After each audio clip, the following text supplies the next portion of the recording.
Okay, ninja hands. I think we're live, and this guy is a live wire. We are live. We are live. Oh, and I didn't mute. Oh, dang it. Do you hear that? I hear that. Oh. We get feedback because I forget to mute things. No, mine was muted. It was yours. There we go. That was mine. Okay, cool. Anyway, got that all figured out. All right. We are live. We are excited to talk to folks about why Christians still believe. Yes, it's Thursday, 2026 in the year of our Lord. I don't know if it's karaoke, but thank you for coming back and thank you for the sound check. Oh yeah, thank you. Honestly, that's awesome. So we are like as per usual. I don't think that even started. Not much less is it still a thing. Okay. We're interested to know why Christians still believe in this thing called Christianity. It's been 2,000 years. As Lana would say, it's been 2,000 summers. And Jesus is still not came back, and we're just still kind of waiting, and that's okay. One of these days. It's okay. But why, after 2,000 years, are we still believing this book that he's gonna just pop out of the sky? Because every generation has been saying that. Right. Yeah, continue. Well, and yeah, it just continues to perpetuate. Oh yeah, it's very soon. It's very soon. Right. Like Paul said that, like, he's coming back. Don't get married. A new job. Don't get married. Don't get pregnant. Yeah. Which that's a big one because, like, whoa, yeah. I thought that's women's only job is to make babies. Oh, that's some Kip Davis right there, actually. I have such mixed feelings about Kip Davis. So Kip Davis just needs to not narrate his own books. Man, and Kip, if you're watching, and you want to ever join our YouTube conversation about it, it's just a little bit. We would totally love to have you on our channel. But describe what it sounds like listening to Kip Davis read Kip Davis's own book. Okay, so here, look, let me explain this. So we listen. People, I see you popping in. Yep, people popping in. So we listen to a lot of audiobooks, just because, like, you can be doing things and learning while you're active, or like while I'm at work. Right, and Kip Davis's content is so freaking good, like it's amazing. But the problem is, like, he narrated his own book. Into that. Yeah. A lot of people just popped in. If anyone's in here that wants to have a conversation about why you might still believe in Christianity, that's what we're and why we should still believe in Christianity. Yeah, our link is right here. Feel free to join up. But anyway, you don't have to do video. You can do audio. But anyway, I bought this. Well, actually, Adele bought this book, which is quite frankly phenomenal. So the book itself is amazing. Great. It's called God's Propaganda by Kip Davis, and it's freaking amazing. So Kip Davis is all over YouTube. He's been on Myth Vision and many other. Oh, I didn't know that. He's a Dan McClellan friend. Like he's been all over the place. And he did mention in one of the things I was just listening to that he's friends with Josh Bowen. Oh yeah, and he's also friends with freaking Josh Bowen, which also means he's friends with Megan. I think my husband's like actual hall pass would be Megan Lewis. I don't want to cause any beef between Megan and Josh, the other Josh, not spelled with the $sign, but whatever. Anyways, so hello. that digressed. We lost. We lost. Anyway, Kip Davis narrating his own book is a little cringy. The book's amazing. It's such good content. I've just been like powering through, and I've like been learning so much. But he announces like the like Bible verses, like he's reading atop a mountain, like the Sermon on the Mount, and it's a little very staged, like overly dramatic. It's a lot to listen to. Yeah, but anyways, it's worth that was it. A side or tangent. Just read it. It's a good book. God's Propaganda by Kip Davis. We're not getting paid for this. In fact, we probably just got banned. I say that every time. We're actually probably now we're never going to hear from them, even if we wanted to. But anyways, so Yeah, if there are Christians watching, we're interested in knowing, like, why do we still believe? Like, what is it about the faith that keeps us coming back? Because Keeps them coming back. When you say us, that right, confuses people if they don't know what side we're on. it's a little bit of a Oh, you're doing that on lure I'm purpose? throwing that out Okay. there. But the reason why is because currently we have like archaeology, we have like textual criticism. That's a like technical term. Mhm. But these things that make it so that like why people would still like believe in this thing That's that's essentially been disproven. 2,000 years old. Like 2,000 years. Can you imagine? Like how many years is 2,000 years in terms of generations? That's like a long time. Yeah. Alexa, how many years is 2,000 years in terms of generations? Sorry, for anybody. How many? I didn't hear. I think she said 300. I don't know. That with the typical 100-year, yeah. The Welcome in a bunch of people. The correct answer was losing viewers because I triggered a bunch of Lexis. We call her Lexi.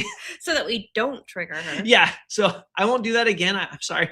I know there's special ads for that, but if you're a Christian and you still believe in Christianity, we're interested to know like why do we still believe in Christianity after 2,000 years? And you know, it's like and it seems like it can just be kind of disproven, or like something else could really explain there's anything a lot of that things you might use Christianity to explain. It's like so like for example like evolution. Okay, well we don't need God to prove that like people came out of nothing because now we know about evolution.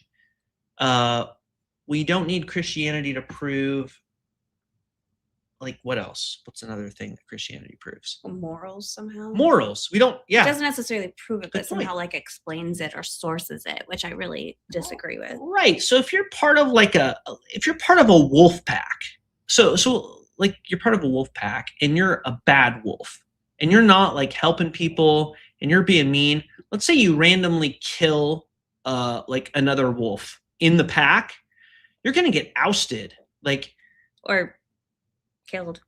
Right. You don't say that we're not on TikTok. Yeah, you don't like what why do we need Christianity to prove like, oh, morals? You have to have Christianity prove that doesn't make any sense. Even wolves know morals. If there's a wolf being bad, monkeys, they're kicked out. Or monkeys. That's a good point, actually. Yeah. Even a better example, honestly. I think we might have a little bit of a deconstruction situation right here with Hanta. Okay, so let's see here. We've got a comment here from Hanta. It says, guys, you both look wholesome. Actually, I don't know why I'm an ex-Muslim. Would you think Christianity is a path I should take because I have a lot of sleepless nights thinking about Jesus? Oh, interesting. So, Hanta, if you want to come up and talk, we'd be happy. If you also want to just chat, we're also totally cool with that. People don't have to call in. Obviously, you can use video or not if you want to call in. And if you want to just chat, you can too. So Hanta, you also we were both raised Christian. Now she's former Catholic, I'm former Protestant. So this is like the two diverging Christian beliefs. Yeah, we would not have gotten along. I will save you 33 years and love to have the conversation. So any questions you have about Christianity, like I would be happy because like I mean, I think the short answer is, as people who have also left the faith, we would not necessarily recommend that you go there just because you've left what you were used to and you're kind of, it sounds like, and I don't want to put words in anyone's mouth, but I think often anyone who leaves a faith is kind of struggling to figure out, well, what now? Do I need something else to fill that void? Do I because I was thinking that about Islam. Do I need to be scared? Right. Because I don't believe this one anymore. Like, do I need a different community? And all of those are valid feelings. And I don't know if any of those are accurate, but we've both gone through varying like stages of that as deconstructing Christians. And eventually you find out that kind of like that noise dies down and you realize that you didn't kind of need any of that to just be the person that you are and like figure out how to interact with the people around you, and with the idea of like do less harm, do more good, It is really build a interesting. community. It is really interesting though, because Honta, if I'm understanding, and I'm basing this off of just like Like a a couple comment. of chats, right? So continue to give us your perspective, but based off of like the limited information we have, it's like you based your whole existence, and I'm speaking like His internally, experience, my for experience. sure. Like I based my whole existence on the fact that I believed that there was some cosmic mind that had a purpose for my life. And then when that mind like didn't make sense anymore, I was like, well, there still has to be a cosmic mind. So what is the cosmic mind? And then I went searching for other cosmic minds, which is why I then looked at Islam. I was like, oh, well, is it like Islam? Is that like Christianity wasn't the answer? So then is it Islam? Oh, if that's not the answer, is it Hinduism? Oh, if that's not the answer, is it, you just kind of like move your way down. But it's an interesting conversation. So yeah.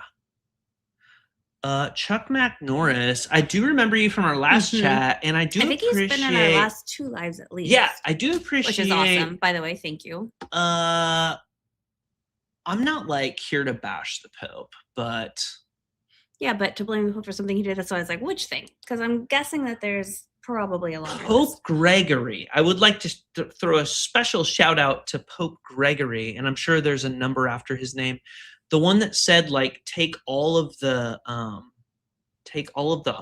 like the holidays and appropriate them to Christianity. That's like a real thing. So when people are all like, oh, it's not Saturnalia, it's Christmas. Oh, it's not, what's the Easter one? And Ostara. Yeah, it's not that, it's Easter. Like Pope Gregory literally said, and he's not completely off, because Paul said the same thing. He said, to the Jews, I'm a Jew, to the Greek, or to the Gentiles, I'm a Gentile. Do what it takes, assimilate, take and borrow, and turn it into, take everything captured to the glory of Christ. I think that's actually Timothy. I'm shooting from the hip here though. So guys, like, we could possibly look that up, but Chuck did say and I'm going to butcher this, Temere papal decree in 1908 ruled that mixed marriages between Catholics and Protestants were only valid if performed by a Catholic priest. And actually, this is true enough that when my dad divorced my mother and remarried to my stepmom, who was Catholic, he completely converted to Catholicism and had me baptized as a Catholic, because they still believed this, that like, okay, if a Catholic priest, because you weren't even supposed to be able to necessarily be baptized again as a Catholic if you were ever baptized as something else. Okay, unless back up. So your dad divorced my mom and annulled the marriage.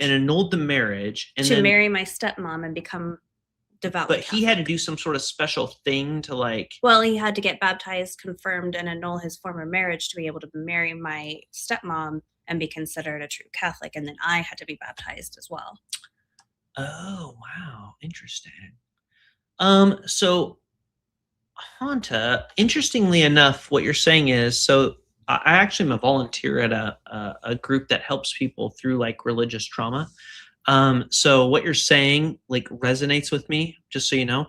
And you're not alone by any stretch of the imagination. In fact, it's what I see constantly through this volunteer work. And we can't talk about it specifically on here. However, you can email us. Right, absolutely. Our email is inquirycouple@gmail.com. But you're saying that you were hurt by uncovering the horrors of Islam, felt betrayed, scared that this is the way of every other religion, because why is there a lot of Because there's a lot of, yeah. Okay. You are, I hate to tell you this. You're kind of right on the money. You're right. I hate to tell you this. So interestingly enough, and the reason why I do this partly is because I feel like I wasted like 30 years of my life. I dedicated my entire life to learning about Christianity, studying Christianity, living the Christian lifestyle. And unfortunately, once I realized that it wasn't real, then I was like, oh my God, like I literally wasted most of my life, which is all I have, because if there's no Christianity and if there's no Islam and there's no afterlife to please someone and go to, then this is all you have. It's sort of like, it's the greatest thing a person can take from you. And it's partly why I do this, because quite frankly, like if I can give people their lives back and help break them out, like I wish I would have been broken out of my own echo chamber or bubble, like and when I was 20 like, instead of we're not 33. Yeah. We're not necessarily here with a goal to deconstruct people, right. Although we would love to talk to people who are deconstructing, because we've also done it. Right. But even if we can have you examining some of the questions and issues, I think that that's meaningful. I think that helps us as a society to be able to address the fact that there are hard topics in these religions. And if there's certain aspects of it that you're afraid of, like, for example, like fear of hell. Yeah, the fear of hell is a big one. So I think the hardest one to overcome. It is. It's what I experience the most in the volunteer work I'm associated in. So like, the question I ask people though is like, okay, so if they're Christian, I say, well, are you afraid of the, Muslim hell? And they're like, no, that's absurd. That's just a story. So it's and I'm like, well, how is it? And then you ask a person who comes from Islam and you're like, well, you're afraid of the Christian hell. Oh no, that's heresy. It's like, okay, well, either one or the other is true or both are or they're false. Both false. Like it takes or they're time. all false, really, because you can apply it to any religion. And it's definitely not something that you can overcome instantly. It's something that you have to like get to. Yeah. Especially, it's like almost directly related to like how far you were involved in it. Probably, I would say so, because it was a little easier for me than you. Yeah. So I was involved for maybe like 10 years. You were more like, you like to say 33. It's a biblical number. But for me, 33 is when it cracked. The organized part was easier to leave than the idea of like, okay, now I no longer like need this concept at all. So that hung around for a while, just because I was like, okay, that organized church thing is full of hypocrisy. I don't like what I'm seeing. I'm a hypocrite myself because I'm doing the exact same thing everyone else here is doing. I see us all throughout the week. This is a small town. I know what y'all are doing, and then come in here and say it on Sunday, and it's bullshit. And so that part was easy for me to like, okay, I don't need that. But the rest of it, it's like, well, but they're, like holding on to the idea that there's something, maybe very deistic. It was probably a very deistic mindset. I didn't really know that word back then. But because how old were you approximately? It was around the time I went to college. Yeah. So I was like 18, and I got baptized around the age of 8. So yeah, interesting. That was kind of my decade. Cochrane Colt says that fell from grace, best decision one could make. So interesting. I agree. I can't disagree. Also, I see some people popping in. We're here to talk to anyone who wants to discuss why they might still believe in Christianity or their religion, and any convincing reason that maybe we should reconsider our lack of belief. And we also we'll talk to the chat until we get a caller, so feel free to chat in there. But if you come up, you don't have to be on video or anything. It's all up to you. You can call you whatever you like.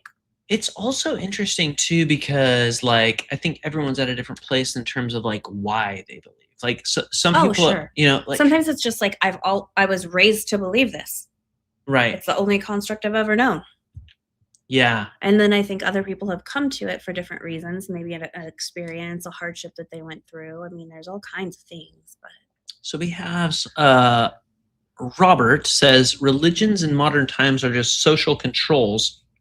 I agree. Sometimes cults. Oh, mostly cults, in my opinion. Yeah, that's interesting. Because there's the like trying to control the narrative mindset, trying to make sure that like these people are going to pay attention to the verses I tell them. These people are going to come here when I tell them. Tithing. I mean, the whole idea, it's very echo chamber. It's very by design. Even pastors and churches that I think come from a good place and actually believe it. Now, I think that there are also some really very, very evil ones. like Joel Osteen and the megachurch is at the top of the list, and it kind of goes like there's obviously a varying scale.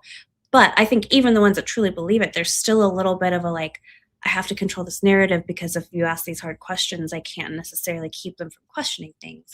And maybe you could chime That's in there. a really good question. So like I wrestle with this myself. Like are the pastors of the mega churches like that have been educated, do they believe? I don't think they believe anymore, personally. You think that they know? I think that they know, and they are just perpetuating a narrative and benefiting from it. And we don't want to like. And I would say maybe not every one of them. Obviously, I don't know them all personally, but I would say probably 90% of them. And by the way, anyone joining, like we are very accommodating. We're not like hostile. We don't pile on. We're interested in letting you use this as your platform. And people that watch this in the future, they may say, you know what, you had a way better point, and we just let you talk. Like we're not like, we don't cut people off. I know there's a lot of channels out there that like try to cut people off, but if you're watching and you have an opinion and want to share, you don't have to go on video. But you know, that's why we do this. We're interested in learning. I agree with Robert. It does depend on how old you are when you're being indoctrinated. I think that has a lot to do with, I think people who have had it their entire lives, they don't even consider the fact that there could be another option, or at least a lot of the time, especially if they then like, so I came from a teeny tiny town, like less than 4,000 people. And there's a lot of people I knew who never, ever leave that town. So if you come from this tiny community and you've been raised in this mindset for your whole life, why would you ever question it? It would be so uncomfortable and scary to question it that you just stay there. And I think, unfortunately, that's one of the main, I don't want to say causes or factors or whatever, as far as like a perpetuation of belief, but kind of. Yeah. And actually, Hanta had a really good comment. So you had mentioned you were a devout Muslim until about your teenage years. Ask if your Christian friend would be with you in heaven, and the answer I had is a similar no. experience, actually. Actually, share your experience. Well, my similar experience, and I struggle sharing this one because I lost my father probably about a year and a half ago, and I did love him dearly, and I think he was a great guy. Towards the end of his life, he relaxed a little bit on some of the very strict indoctrination that was really bad when I was a young child and early preteen. But when I think it was around the time he first converted to Catholicism and that he was hearing these messages, he was saying a lot of really terrible things. And I had gotten baptized along with him, but my brothers were older and they did not. And I asked him one night, I said, well, what's going to happen to my brother? Like, and he goes, they're going to hell. And he just looked me in the face as like a 9 or 10-year-old child. I was like, yeah, sorry, it sucks. We'll never see him again. And I'm just like, you can just say that? How can you be in heaven and know that this individual that you loved is burning in hell and be happy? And heaven's supposed to be a happy place. Like, do you get like Men in Black brain wiped when you go to heaven so that you just don't remember those people? Yeah, we bring this up occasionally, but I think it's a really important question. Like, either this devout person is in heaven and just forgets everyone they ever knew that doesn't make it. Because the alternative would be that they know that all these people that they loved are burning in hell, and somehow they're still living a perfect life in heaven, knowing that like their beloved children or brothers or whatever are burning for eternity. And how could you have a perfect life in heaven knowing that? But then if I'm having my memory wiped in heaven and just forgetting all these people I love, then am I truly like me anymore? I don't know. And that's an interesting question. What makes and you maybe you? That doesn't matter. Maybe that doesn't matter in heaven. Maybe you have an entirely different mindset in heaven. I just struggle to think why that would make sense. I struggle to think that like I was unconvinced of a certain deity, and I deserve died, eternal damnation. And now the 70 years that I lived, I'm now punished. I love that. That's like, that's as optimistic as he is. He's like, I'm making it to 70 tops. I know my family, man. I wonder who Sparkle Farkle is. Hanta had another really good point though. Let's see here. Actually, no, actually we addressed the last Hanta one. But Yeah. I'm with you, Hanta. I I feel did like this one from Tara James about Dunbar's number that you might want to read before Mm. it comes off the screen. It's towards the top there. Okay. hold on. About 150 people. Yeah. 150. Oh yeah. Dunbar's number, which I'm not familiar with, about 150 people in your friend circle is about what your mind can comprehend. Oh, I have heard about this actually. And comfortably deal with. So when you get into big, huge crowds, you're not attached. Interesting. I have heard about that actually. But I'm not like. I mean, it kind of makes sense. I don't know.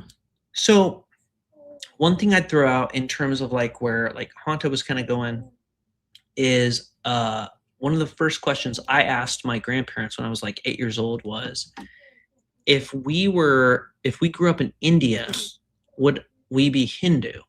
I was like, because we were Christian and we were living in the middle of the United States in the frickin' Bible Belt. I mean, there's a church everywhere you throw a stick, and of course we're Christian, right? I mean, that's just all around us. If you're not Christian, you're like an outcast. And so I asked my grandma, I was like, so if we grew up in India, and dude, big kudos for me. This was impactful for me. Like, I don't know where I learned this from, but I remember the conversation. I was like, if we grew up in India, would we be Hindu? And she said, no, we'd still be Christian. And I said, well, how would we know?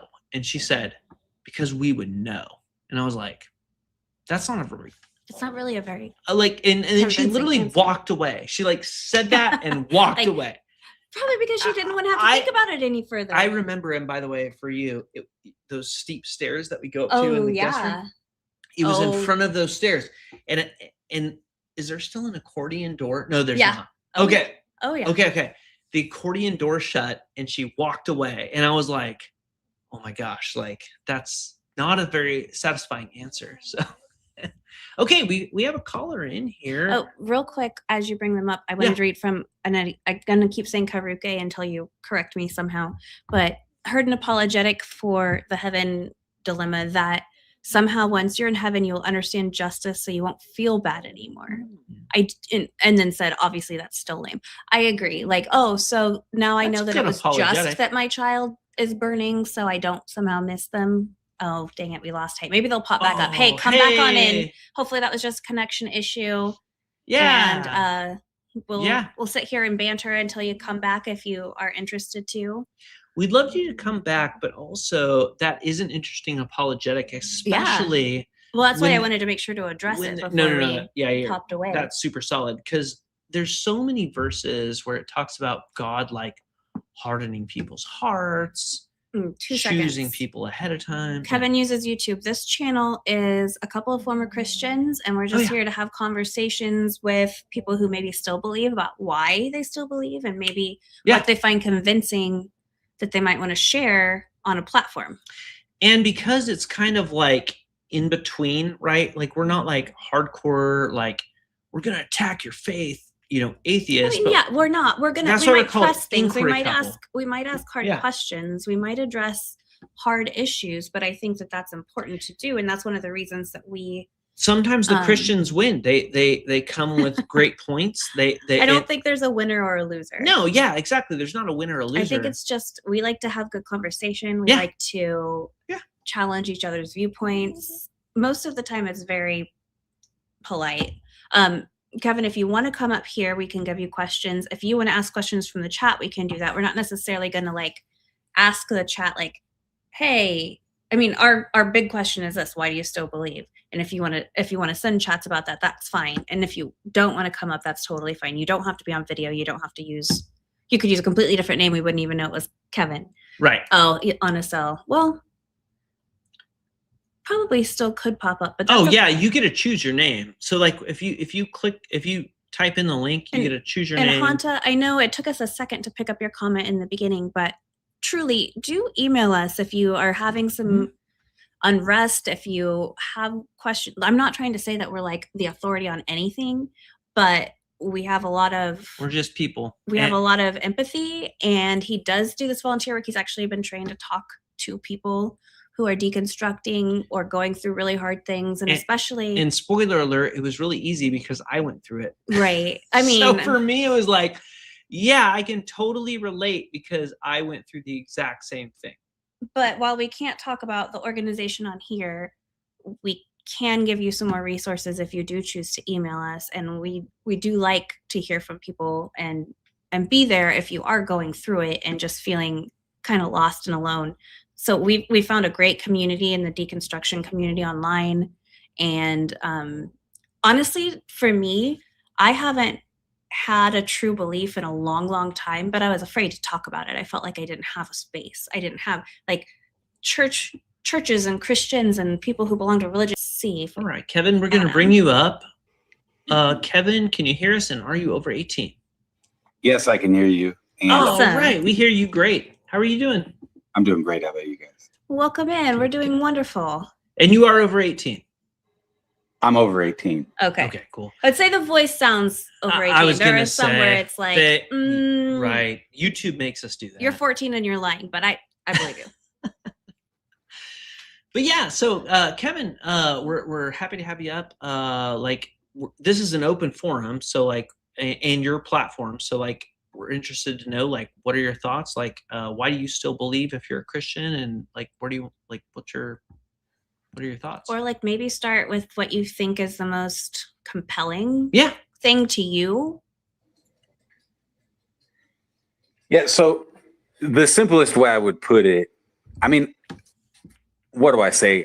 Recently, I've been casually scrolling on YouTube lives and seeing like, I think it's the YouTube algorithm that it'll pop up like atheist content. Well, you click one and then that's all you're going to get. Exactly. You accidentally. I've been doing that with dogs on Instagram. You accidentally clicked the wrong one, and now you're doomed. But I'll tell you this. So I wasn't raised a Christian, and I became a Christian kind of midlife. Okay. Right? I won't go into the whole story. Sure. But can I ask one of the big fallacies, or a person or something that led you there? And you don't have to go deep into it, just kind of like so that we understand when we get into some of the details. I mean, maybe I'll go into it later. But okay, I want to get that's fair. Continue. And sorry to interrupt. And by the way, you can ask us questions too. So like, 100%. You don't have to tip your cards. We'll tip our cards first. So. Yeah, I got no cards to tip, really. Okay, perfect. I'm not trying to hide something. Okay, cool. Same. Honestly, we're doing this for for a reason. So yeah. But one of the big things is that like a lot of the atheist people approach it very intellectually, and it's like, oh, like give me your best evidence God exists, or like try to argue the Bible and stuff like this. I'd be curious. Have you called onto any of the other live streams? No, this is the first time I called in. I tried to call into another one. Thank you so much for calling into ours. Honestly, we appreciate that. And I'll get into it later. I'd love to know some of them that you've watched, just because we watch a lot of them. But I want to let you continue the path you're on. Just putting a pin in that. Yeah. And it's kind of funny because I guess, what do I say? I'm an engineer by profession. Oh. And I'm not trying to brag in any way, but I would say I use my mind a lot. Yeah, you do. For sure.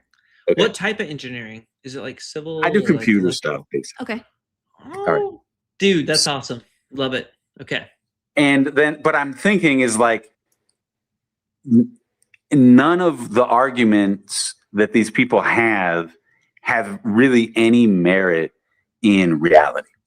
So, for example, do you believe love exists? Wait, say that again. Do you believe love exists? Love exists. Yeah. Is that a question you want us to answer, or is that abstract? Yeah, no, that's a great question. Do we believe love? So, but let me just, don't answer it. Let me just say this. Right. Yeah. Whatever you believe, now prove it. Right. Yeah. I see where you're going with that, actually. Okay, so I believe God exists. Super fair. I believe Jesus exists. Yeah. To me, it's kind of at the point where I'm now, especially if we're just talking about God, we could get into Jesus separately. I believe it's a self-evident thing, and I believe it's tied into like the way our souls are wired. I do want to interject just briefly. Most people would say that you don't get into God and Jesus separately. The whole Trinity, they're one and the same. concept, unless that's not something you believe in. So I believe in the Trinity, Okay. but I'm saying I do believe there are two separate questions. Like, does God exist and is Jesus God? Those are just, I'm just saying, like, so for example, I would agree with a Muslim that God exists. We would disagree if Jesus is God. I would, for me, a person who's an atheist who totally categorically denies that God exists is like, is in a deeper and more fundamental type of error than a person who acknowledges that God exists, but doesn't yet either know the gospel or doesn't know about Jesus or just hasn't realized that Jesus is God yet. Do you see what I'm saying? I think they're two different questions. Interesting. Like does God exist? Who is God? Yeah. So what was it that made you land on the Christian God versus like the Islamic God? So for me, it was personal experience. Like, again, I won't go through my whole thing, but I was, I had a type of personal experience with Jesus. Right. Okay. So like, for example, we have a person in India who has a personal experience with like Vishnu. Right. And they're like, oh my God, you're my God. Well, or yeah. This is amazing. I now know, thanks, you saved my grandma from cancer. Sure. I believe in Vishnu. Right. And then you have a Muslim who's like, oh my Allah. Yeah. You saved my grandma from cancer. I'm going to believe in Allah. And you're like, oh my God. So, but I didn't know it was Jesus until like substantially after the fact. And the biggest thing that I believe in, I mean, not the biggest things, but so I'm a very strong believer in the truth of the Bible as the Word of God. And that it's like the actual Word of God or just like God adjacent? no, like the literal Word of God. Okay, fair. That doesn't mean I claim to understand it all. Obviously, I think if I understood it all, then that would not make it the Word of God. Obviously. Right. Even the rabbis, dude, they've got the reason there's a Talmud, the reason that the Catholics have a catechism is because no one can really understand the word of, like, if they believe the Word of God is the Word of God, like there's notes, right? There's like, but I would interject notes. one thing because as someone who's neither a Catholic nor Jew, I also believe that God wants to be mostly understood. So I believe like the core message of the Bible is easy to understand, but there are things in it that are very hard to understand. But I'm saying the God wrote the Bible to be understood. He didn't write it. He says it in the Bible, actually. Yeah, he's not the author not of too confusion. hard to understand. Right. Yeah. Right. So what I was saying is that, so I agree with you 100%. And in fact, when I was a teenager, long before I became a Christian, I had a type of spiritual experience and I believed in God, but I didn't know Jesus. And that was a thing where, like, hypothetically, I could have become like a Hindu or something like that. But what I'm saying is that, so I'll give you an example, like, maybe I don't want to go into that. No, but what I'm saying is that, dude, only if he's ready. We don't want to force you, but I'd love to hear it when you're ready. Sure, maybe I'll come back. Yeah. But cool. What I'm saying is that the Bible 100% backed up my spiritual experience, and the Bible has like objectively plain meaning, at least in part. And so what I'm saying is that then you get objective reinforcement for what you're saying. And so I would 100%, I would concede this to you in terms of your argument, that me as a human, I'm fundamentally being capable of being misled by demons and false gods.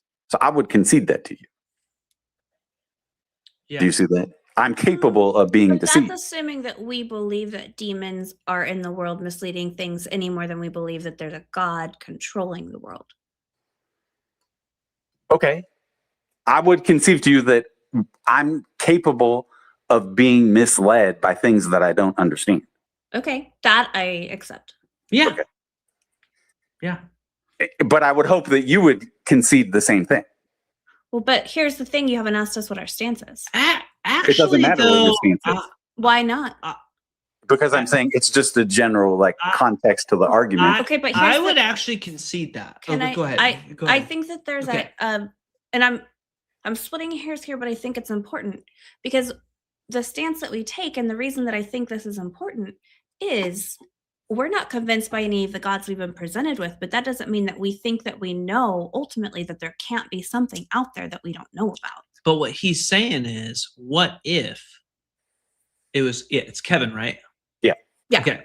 Sorry, That's my it's like real name. a long ways away. We actually are way far across the room from the TV. It's actually our studio is not professional. It's very professional. It's our basement television. So Anyway, and if I but what I'm saying is because I probably took that the no. wrong direction. I think you took what I probably would have said, but what Kevin's saying is that okay, what if we believe.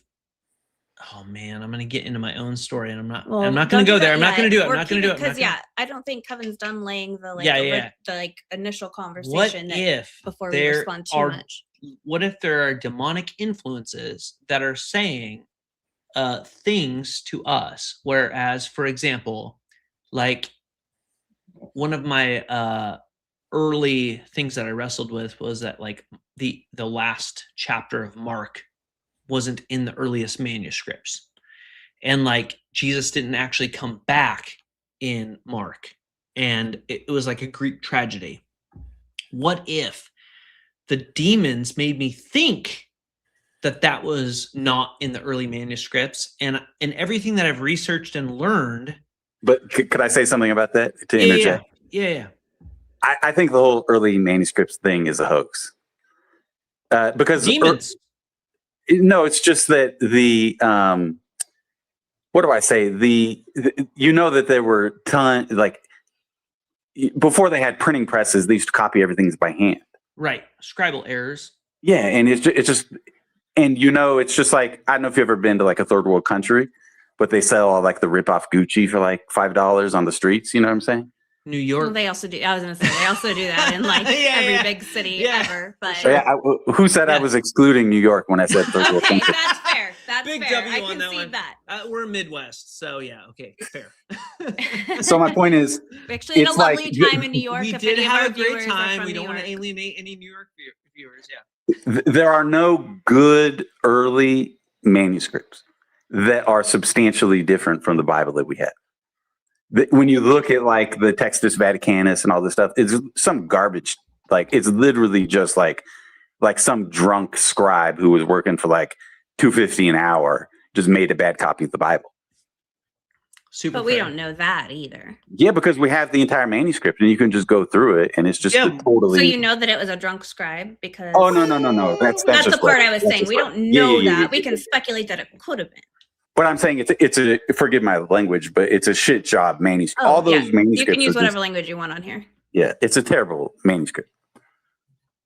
But go on. It's a minor point, but I'm just saying because that's a major point because the whole like there's so many bad translations and it's been a very effective attack on the Bible. And like, well, how do you know it says this? Well, what about this? Well, what about that? But I believe it's a hoax. So how much about so obviously there's like scribal error here, scribal error there, right? Like how much about two questions actually. How much about the current Bible that we have now is accurate, and why didn't God, Yahweh, keep it accurate? Like if this is this is it's 100%. Because like people don't even read this book. It's like this is literally God's gift to humanity. This freaking book, and people aren't reading it. Like not even Christians. It's crazy. Yeah, 100%. But like, how much is accurate and how much is accurate? 100%. Yeah. Wait, 100%. You agree with his question, or 100% of the Bible? 100% accurate. So, despite all the scribal errors, somehow now today we have 100%? Yes. And it's accurate. A very simple thing to understand. Okay. Imagine you have a church 2,000 years ago. Okay. They have like the original letter of Paul at Ephesus, Ephesians. Okay. Some guy wants to make a copy of it. You let him make a copy. He's a drunk scribe. He's barely literate. It's a mess. There's no punctuation. It looks like there's no vowels, man. Well, actually, in Greek, there's vowels. Greek there were vowels, but Hebrew, it looks like it looks like a crossword puzzle. Yeah, he makes a ton of errors. Well, whatever. He's in and out in 2 days, but you still have your official manuscripts. Then when the church goes to make their copy of Paul's letter, that's not how they do it. They have a committee. They have 10 people. The head pastor has it memorized. It goes through 3 revisions. So that's passed on. So what I'm saying is every time the church makes the copy of the letter, it's perfect. But guys come in and out and make crappy copies 3 times a week. That's why we have the Textus Receptus, which is the received text that was passed on from generation to generation by the established people. Then you have like Textus Vaticanus that came out of the Vatican's So do you believe in the Old Testament too? Because some Christians are like, dude, I'm only believing in the New Testament. No, 100%. That's heresy. So agreed. So okay. So check this out. Let me ask you a quick question. I'm sorry. I'm sorry. Yeah. Do you know, for example, Daniel 9:26? Not offhand. Pull it up. Oh, yeah, I will. Pull it up. Hold on, let me pull that up. Boom. Daniel. No. Oh crap! You already had it up, guys. Sorry. Sorry. I had it up. He had it up, and then he clicked off. Okay, and while you're doing that, ask AI when modern scholars say that was written. 167 BC. Okay. How long? I'm not AI, but I know that's when modern scholarship thinks that was. I would say they would say a little before that, but it doesn't matter. Okay, that's fair. Like in the genre of the Hasmonean dynasty, ish, right? Am I wrong? Gotta share it. Let's see what the AI says. Dude, can you pull up? Hold on, I can do both. Hold on. I can pull it up. When Daniel was written? When was Daniel 9? Ooh, I'm actually very interested in this, by the way. And why are you so this is interesting. hung up on what AI says? It's just a baseline point of reference for what scholarship. Also, big W on Maccabean period. Yeah, Hasmonean dynasty, the Maccabeans. So what year does it get? 6th century BC. Okay. 6th century? No, it should be more like the 2nd century. It actually says either the 6th century BC by the prophet Daniel or during the Maccabean 167, period. 164. Sorry, I misread that. I didn't see the either or. Okay, so we're not 926, you say? Oh, yeah. crap. So we're talking about something definitely written by modern secular scholars at least 150 years before Jesus. Yeah, I would agree with that. Okay. 100%. And this can be substantiated not only by the Masoretic text, but by the Septuagint. Yeah, agreed. Okay. And the Septuagint, by the way, was written, about 300 BC. This guy is obsessed with biblical timelines, so it is actually kind of his hobby. Okay. So now explain Daniel 9:26 to me. Okay, so let me go up just a notch so I make sure I get context here. Oh, the 70 weeks of the 70 weeks. Okay. Hold on here. Oh man, here we go. When I was speaking and I was praying, confessing my sin and the sin of my people to Israel and presenting my supplication for the Lord, blah, blah, blah. When I was speaking. But if I could interject, just read Daniel 9:26. We'll discuss context in a second. It's just an angel tells Daniel what's going to happen in the future. And one of the things he says is Daniel 9:26. It's a very clear statement. What does it say? After the 62 weeks, I know exactly where you're going with this, and I'm gonna follow you down this rabbit hole and peel it back. After the 62 weeks, an anointed one shall be cut off and shall have nothing, and the troops of the prince. Oh, you are doing this. Okay, fair. So it says after Jesus is going to die. Yeah, this is Jesus. Okay, but not for himself. Yeah, it says, but not for himself. Yeah, and the people of the prince that shall come shall destroy the city and the sanctuary. Mm-hmm. Until the desolations are completed. So it says Jesus is going to be crucified, Jerusalem is going to be destroyed, and the temple of Jerusalem is going to be destroyed. Wait, does it say Jesus? It says the Messiah. Actually, it says the prince. If you read the context, it's clear the Messiah. Okay, first of all, it says the prince, and Jesus was never a prince. He is the Prince of Peace. He is not. I disagree. I think this is talking about an actual prince, but I will let you continue. Just read the context. It's very clear. So No, he has a path he wants to go on, and I need to. No. You're cherry picking a very small thing. So let's actually go back to, let's read for the folks back home. Let's go ahead, because I know you want to read Daniel 9:26. But let's go ahead and read the whole chapter. So Daniel's prayer. Let's not go back all the way to 9.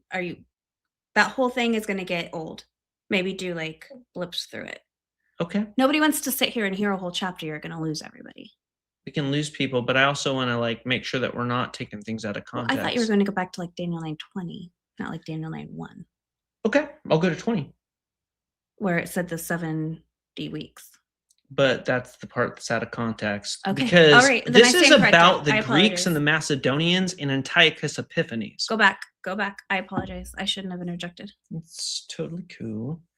Okay. I can call myself out. So it says, in the first year of Darius, blah, blah, blah, birthed by a Mede, became king over the realm of the Chaldeans. I, Daniel, perceive in the book of the Numbers. All right. I'm gonna scroll forward. Mm-hmm. Devastation of Jerusalem. So can you tell me the context of this prophecy in Daniel as written? Like, what is he talking about? And what are the four, what would you say are the four empires that Daniel's talking about in this prophecy?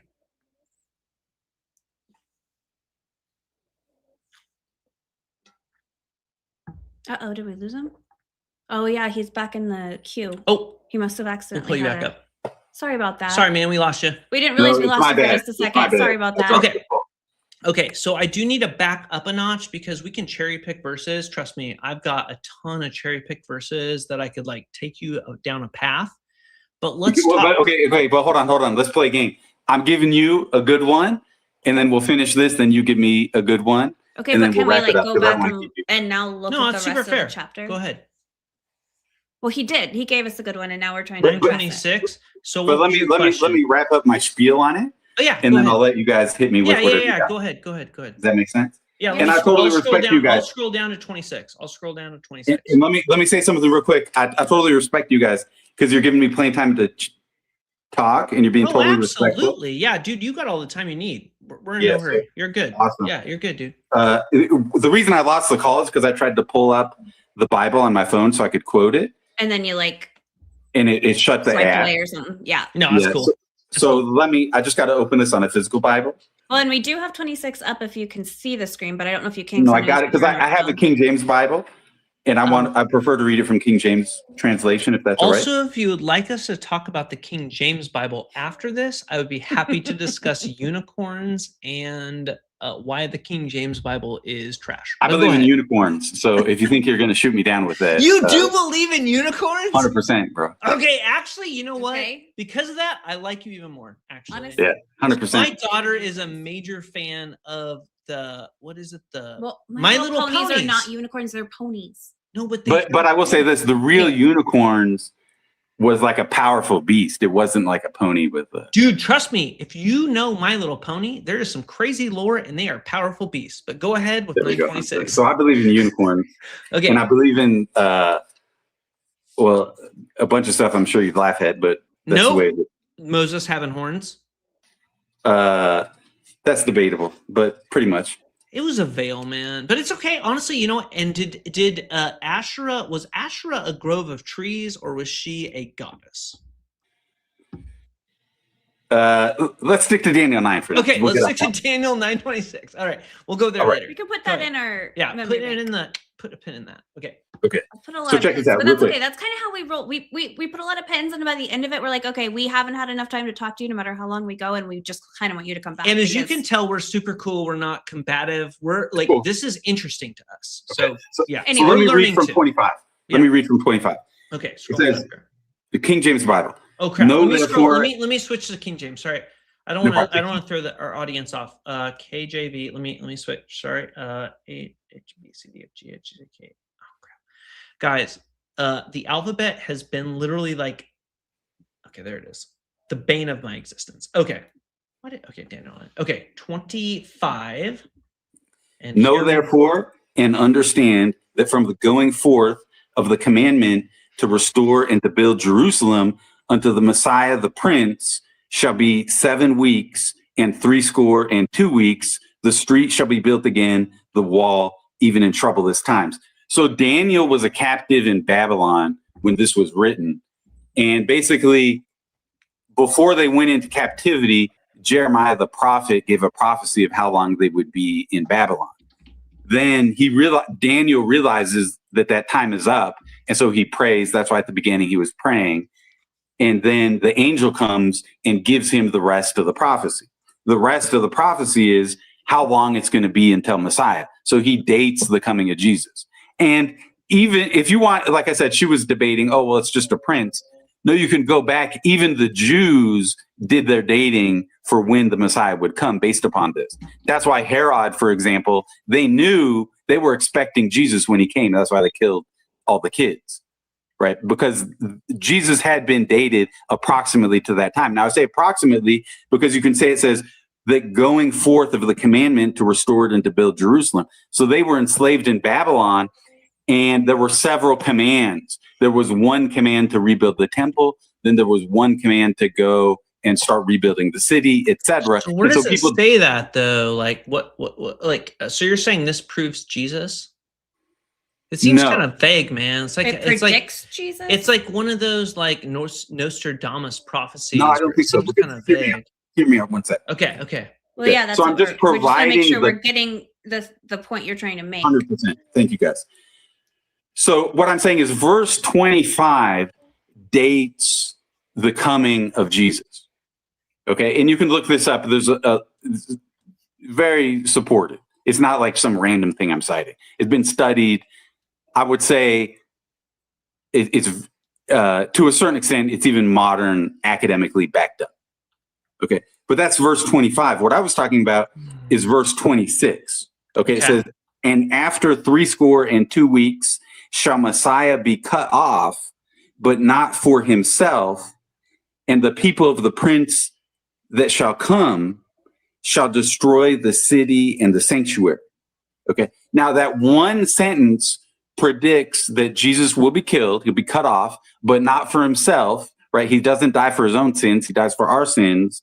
Jerusalem will be destroyed, that's the city, and the sanctuary. The sanctuary is the... So wait, did you just interpret that the city means Jerusalem? What other city is he talking about? Well, that's because you're trying to make this say Jesus. So you just said in the Jerusalem. Hold on. He just said in the previous sentence, first of all, he's talking to the Jews. He just said in the previous sentence, Jerusalem. It's an angel talking to a guy. So when he says the city, what is he talking about? Is he talking about Miami? No, it's Jerusalem. It's Jerusalem. I agree. Yeah. Okay. And then the sanctuary, what is the sanctuary in Jerusalem? Do you want to go back and look at the context? But hold on. I know you don't, but I will be happy to. Okay. What I'm saying, Greece, and they didn't even know about Rome in this particular passage because Rome didn't exist in 167 BC, which is why they wrote this about Greece. And they thought that it was the end of times when Greece was coming down, but they failed because Greece actually got if I could just finish. Rome. Yeah, go ahead. If I could just finish. I appreciate, and I'm gonna respond to what I want to say. Yeah. But let me just say this as an initial response to what you're saying. And I appreciate it. It's an interesting response. Yeah. And I want to learn more about it. I'm going to give you a time to respond and to flesh out what you're saying. But I just want to say this. And what's is that your wife's name or your girlfriend? I'm sorry. Yeah, we're married. I'm Adele. This is Josh. Josh, nice to meet you. I'm sorry I didn't even ask your names. By the way. What's like up? Kesha. It's spelled with a $sign like Kesha. Oh, okay. Uh-oh. You got it's pronounced the same, but it carries weight. So Adele. It's Adele. Am I saying that right? Adele, yep. So Adele was saying, like, I'm interpreting all this stuff into it.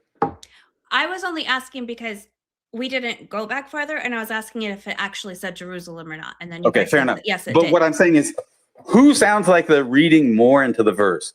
Me saying it's Jerusalem and Jesus, or this guy, what was it, Josh? Mm-hmm. This guy knowing Josh that actually Rome talking didn't about, exist yet? hold on, if I could just finish. Talking about, oh, it's Greece and the Romans and all this other stuff. Who's talking about Greece and Romans? So what I'm saying is, That's Josh, why we're going respectfully, to go back, Kevin, and actually see what the verse is about, because I know that this man has studied this so much that I'm annoyed, so much that every time he studies it and talks to me about it to the point where my eyes glaze over, he owes me a shot. But It's hold called on, a hold on. But what I'm pontification. just saying is, Hold on. Yeah, Kevin, we have given you ample, and I'm not cutting you off. Go ahead. I'm just saying we can at this point interject. It is actually our channel. I'm saying I think he knows where this came from, and he wants to go back and do that. And I think that this is maybe the time to do that. Okay. Just let me say one last thing. But doesn't it just superficially sound like he's pulled in the kitchen sink and the sofa and the Cadillac? I disagree. I think it superficially sounds like you decided this sounds like Jesus and you want to read this verse because it sounds like Jesus, just like every prophecy about Jesus. So go ahead, Josh. Give us your best. All right. I'm going to take a step back. Let's take a step back. So there are two types of prophecies, right? So there's like prophecy, where it's like in 2 Kings, where it says in 300 years, the Messiah will appear. Right. And his name is Josiah by name. That's a prophecy. That's like a named prophecy. And then we have typological prophecies. So there's several typological prophecies. So we have like Psalm 22. We have Isaiah 53, suffering servant. We have Daniel. Now, do you know what Josephus said about the book of Daniel regarding the messiahs that were popping up around his time? A lot of Jews do not accept the book of Daniel. So I don't specifically recall what Josephus said about the book of Daniel. They do, actually. It's part of their canon. I don't believe modern Jews, I do not believe, accept the book of Daniel. I would challenge that, but I will look that up because I don't want to like I don't want to say again, this isn't like because they have to reject it because it's too clear. This is not and Kevin, like this is not a channel where it's like gotcha. This is not like I'm not trying to get you, like I don't need you to get me. Like this is a conversation. So the issue is like, okay, so the book of Daniel, most scholars believe, was written around the time of the Maccabean period, the Hasmonean dynasty. And what was happening was Antiochus Epiphanes, Antiochus IV, had put the abomination that causes desolation in the temple, and the whole like little horn that sprouted from like the big horn. This was like when Alexander the Great got broken up into 4 parts. Remember, like you had Alexander. But that's a separate prophecy. I think you're getting them mixed up. Let's read. Let's go ahead and read. Yeah, you're getting them mixed up. In the King James Version. In the 3rd year of the reign of King Belshazzar. Now, when was the reign of King Belshazzar? And this is a trick question. So hold on. Daniel was given these prophecies at similar times. Yes, I agree with you, but they're prophecies about different things. So, but you're referring to. What do you mean by that? Can you please clarify? Different times, what were the different times and what were the different things? Yeah, so Daniel definitely had a prophecy about Alexander the Great, 100%. But that's not what we're reading about in Daniel 9. Daniel 9. Why did he jump? Let's just start at 8 and let's get to 9. Yeah, if you're cool. Okay, 100%. So King Belteshazzar. Who was King Belteshazzar? And I can explain if you would like historical context. Go ahead. I'll let you do it. All right. So King Nabonidus was actually the king. Belteshazzar was actually an interim king because Nabonidus is like left Babylon for 10 years to worship the sun god. Now, don't read into this, damn it, because it's just the freaking words. But the Babylonian word for the sun god was sin. You already read into it, but that's okay. Okay, so Nabonidus went away for 10 years. He's worshiping the sun god. And Belteshazzar is like there, and like he's like, okay, I guess I'm the interim king here. I'm like doing all this stuff. Funny thing about Daniel is Daniel didn't know that Nabonidus was even king, because according to him, Belteshazzar's calling all the shots. So we don't even know about Nabonidus. Okay, that's fine. God doesn't need to know that. Okay. It says, a vision appeared to me, even me, Daniel, blah, blah, blah, blah, blah. I'm going to skip. If I could just ask, but I don't want to go through, it'll take forever to go through all of 8. It's really not. Chapter 9 is a totally different don't prophecy. read the Bible is because they don't have the patience to read a chapter. Can you grant us this now as a rebuttal? It's a chapter. Let's It's just a if it goes longer than wouldn't reading the 5 to 8 Bible wouldn't reading the Bible help the people watching now and in the future? 100%. Go ahead. Christians? Go ahead. Take your time. Thank you. The Bible shouldn't be scary to people. Okay. I saw a vision. It came to pass when I saw blah, blah, blah, blah. I saw in a vision, blah, blah, blah. I'm going to skip over the things that are irrelevant. Ooh, we got our first Josh's gay comment. Perfect. Love it. Love it. Okay. Then I lifted up my eyes. I'm like, stop me when you see something that I'm glossing over. Okay. Okay. Higher than the other, higher, blah, blah. I saw the ram pushing westward, northward, southward. Yes. We saw his hand beforehand, blah, blah, blah. This is Alexander the Great. That's Alexander the Great. Yes. Yeah. Considering, behold, and a goat, he came from the west on the face of the whole earth. He touched on the ground. The goat had a blah, blah, blah. Alexander the freaking Great. And actually, it talks about the goat, right? And it's not the greatest of all time because that wasn't a meme yet. But he had a notable horn between his eyes. Greatest of all time. Keep that in the back of your mind. He had a noticeable... Because he's a type of the Antichrist. Yeah. In John of Patmos's interpretation. And he came to the ram that had 2 horns, which I had seen, blah, blah, blah, blah, blah, blah. I came according to the ram, moved the horn. Okay. People are reading. Okay, we're reading. Everyone's scanned. Cast him down. Him. So the problem is Alexander the Great got cast down, right? Therefore, he, the goat, the greatest of all time, Alexander, waxed very great. And when he was strong, the great horn was broken. And for it came up 4... Wait, how many generals did Alexander the Great have that took over his territory after he died? There's off a number. Off the top of my head, I want to say 3, but it could have been 4. I don't remember. 4. There we go. You got Ptolemy and Seleucid are your main 2 that we're interested in for Mesopotamia. Didn't one of them die pretty quickly, though? Maybe. I honestly, I don't know. I'd have to look that up. Because I think that's why I put out 3. It was 4. Daniel was pretty close. He didn't really know about Nabonidus, but that makes sense because the dude was a hippie. He was like off worshiping the sun god and left it to Belteshazzar, which makes sense, right? Okay. So anyways, so out of one of them came a little horn with a tiny little horn and a little, I'm sorry, I'm exaggerating, but you get where the polemic is here, this little horn, which waxed exceedingly great toward the south, toward the east, toward the pleasant land. This is Antiochus, right? The what verse are you on, by the way?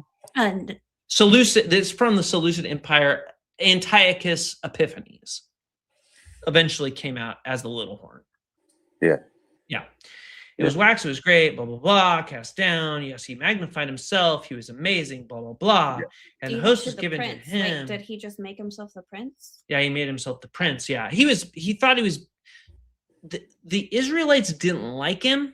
He did a lot of bad things. Basically, Antiochus Epiphanes, for people watching historical information, he basically said, once he took over Israel, he said, you guys cannot keep not worshiping me. Basically, you can't keep worshiping Yahweh only. You have to like worship me as a god, essentially. And the Israelites didn't like it. They were mad, which rightfully so. I don't blame them, honestly. Alexander the Great went nuts. I mean, I think that's pretty much well agreed by historians. Well, and definitely Antiochus. It was one of those things where it's like the dad, Alexander, which he wasn't technically Antiochus's dad, but like the person who started the business, made a big business, handed it over to his kids when he died of a heart attack, and then all of a sudden, Alexander didn't technically die of a heart attack, but like he handed it over, and then all of a sudden the kids are like, I'm entitled. I'm going to just make you do my work. And they hated him. In fact, it's what caused them. If you read Maccabees, which if any Christian hasn't read 1, 2, 3, 4 Maccabees, you should, because it tells this exact story. It talks about Antiochus Epiphanes. Okay, Anyways, but could I say go something ahead. real quick? Yeah, absolutely. Okay. Here's the thing. I'm going to grant that there's a little bit of wiggle room in terms of the interpretation. But all I'm trying to say is there's an obvious verse in the Bible that even secular scholars will date to long before Jesus that not only predicts Jesus when Jesus will come, but that he would die for other people, and that What when secular after scholar? he died, if I could No, just I'm finish, gonna back. No, I'm gonna back up. Yeah. Cite your source and then proceed. What What secular scholar? any there's no That's secular not an scholar answer. disputes that Daniel 9 was written long before Jesus. That's why I had you cite the AI. Yeah. Okay. Yeah, it was written long before Jesus about Yes. Antiochus Epiphanes.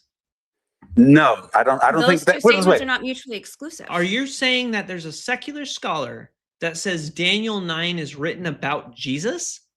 I'm saying that they don't secular deny scholar that. would ever say that. That's absurd. That is literally laughable.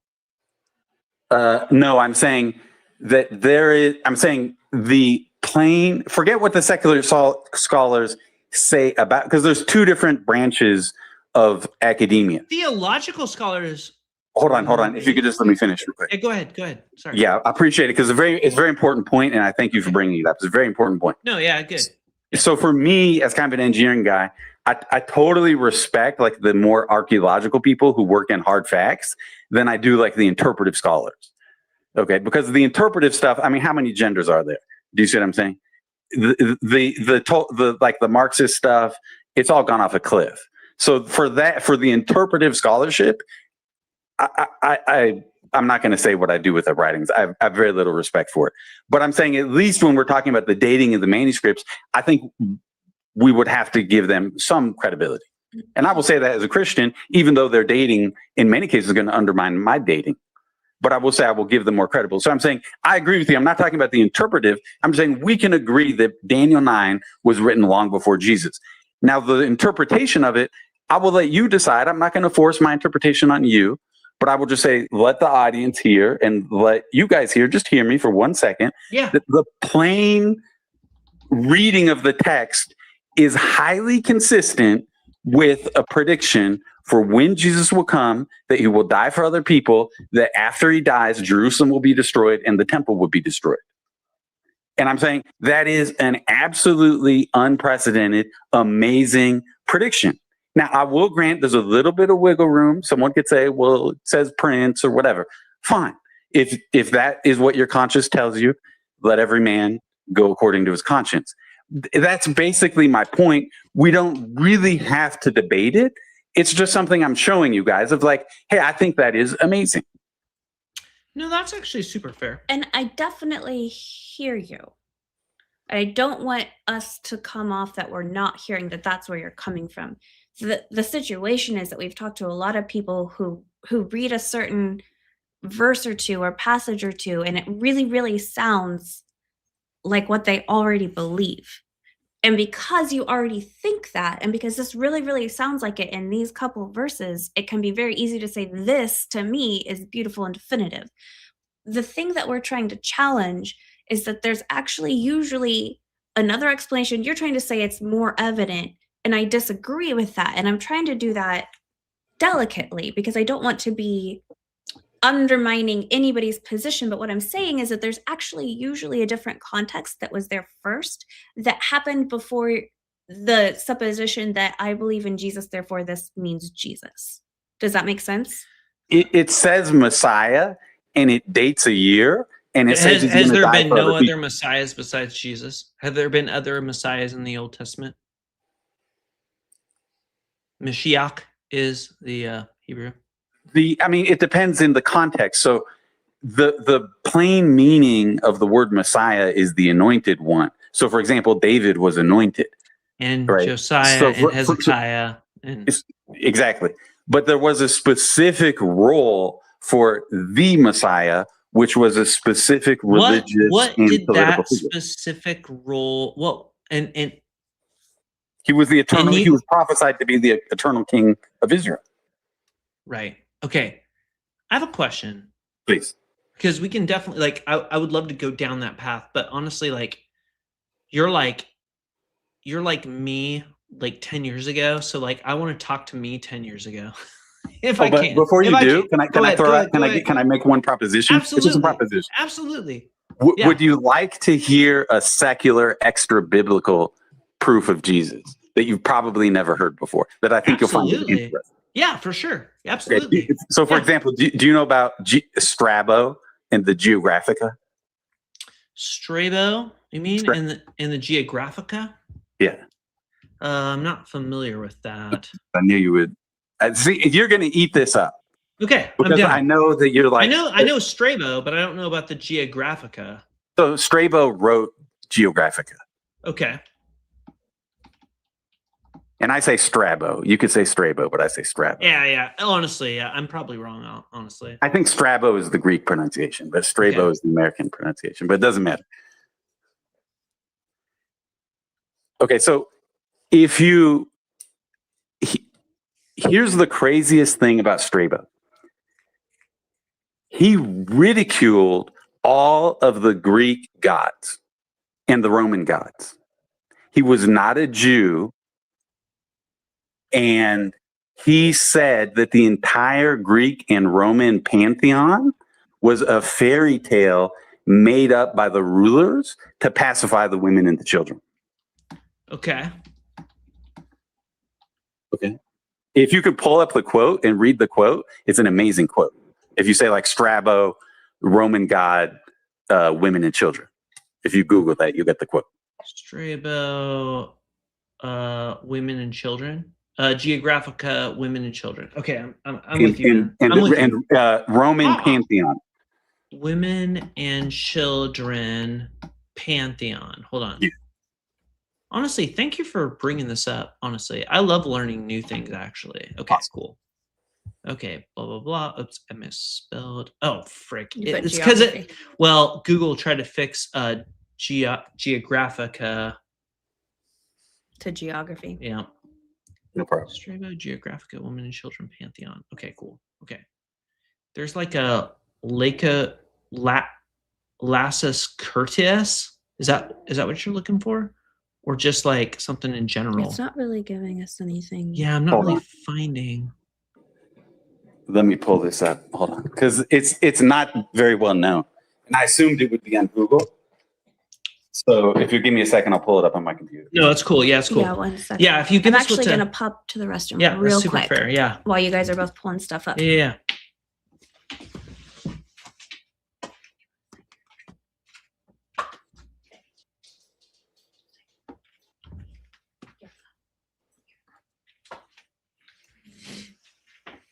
Give me 1 second here, guys. No, you're good. You're good. No, honestly, this is great. See, this is I hope this is why our channel's a little different. Like we want to like actually learn. So like we aren't here to say we know everything. 100%. And it's like if you've got like a really good argument, like we could be wrong. Fair enough. I'll be the first to admit that I'm wrong. If you say, "Oh, here's the thing," and it's not like a gotcha thing. Like I was a Christian for a long time, and then I had my eggshell cracked, and then it took time for me to like move away from the faith, right? Fair enough. So like it could be the same thing. You introduce me to something where I'm like, oh, actually, that's a really good point. I could move back. I'm not definitive. Like I've moved one way and the other. Like, so, yeah. Fair enough. If you pull up Geographica, book 1, Okay. we could probably find it. Strabo Geographica, book 1. Okay. It's a big book, man. Like, yeah, it's like volume 1, book 1. Okay. What am I looking for? Just do a search for women. Okay, Or book pantheon. 1, women. Okay.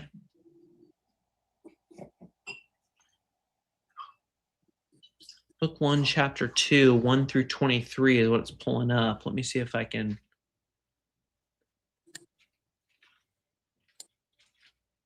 Oh, crud. this what?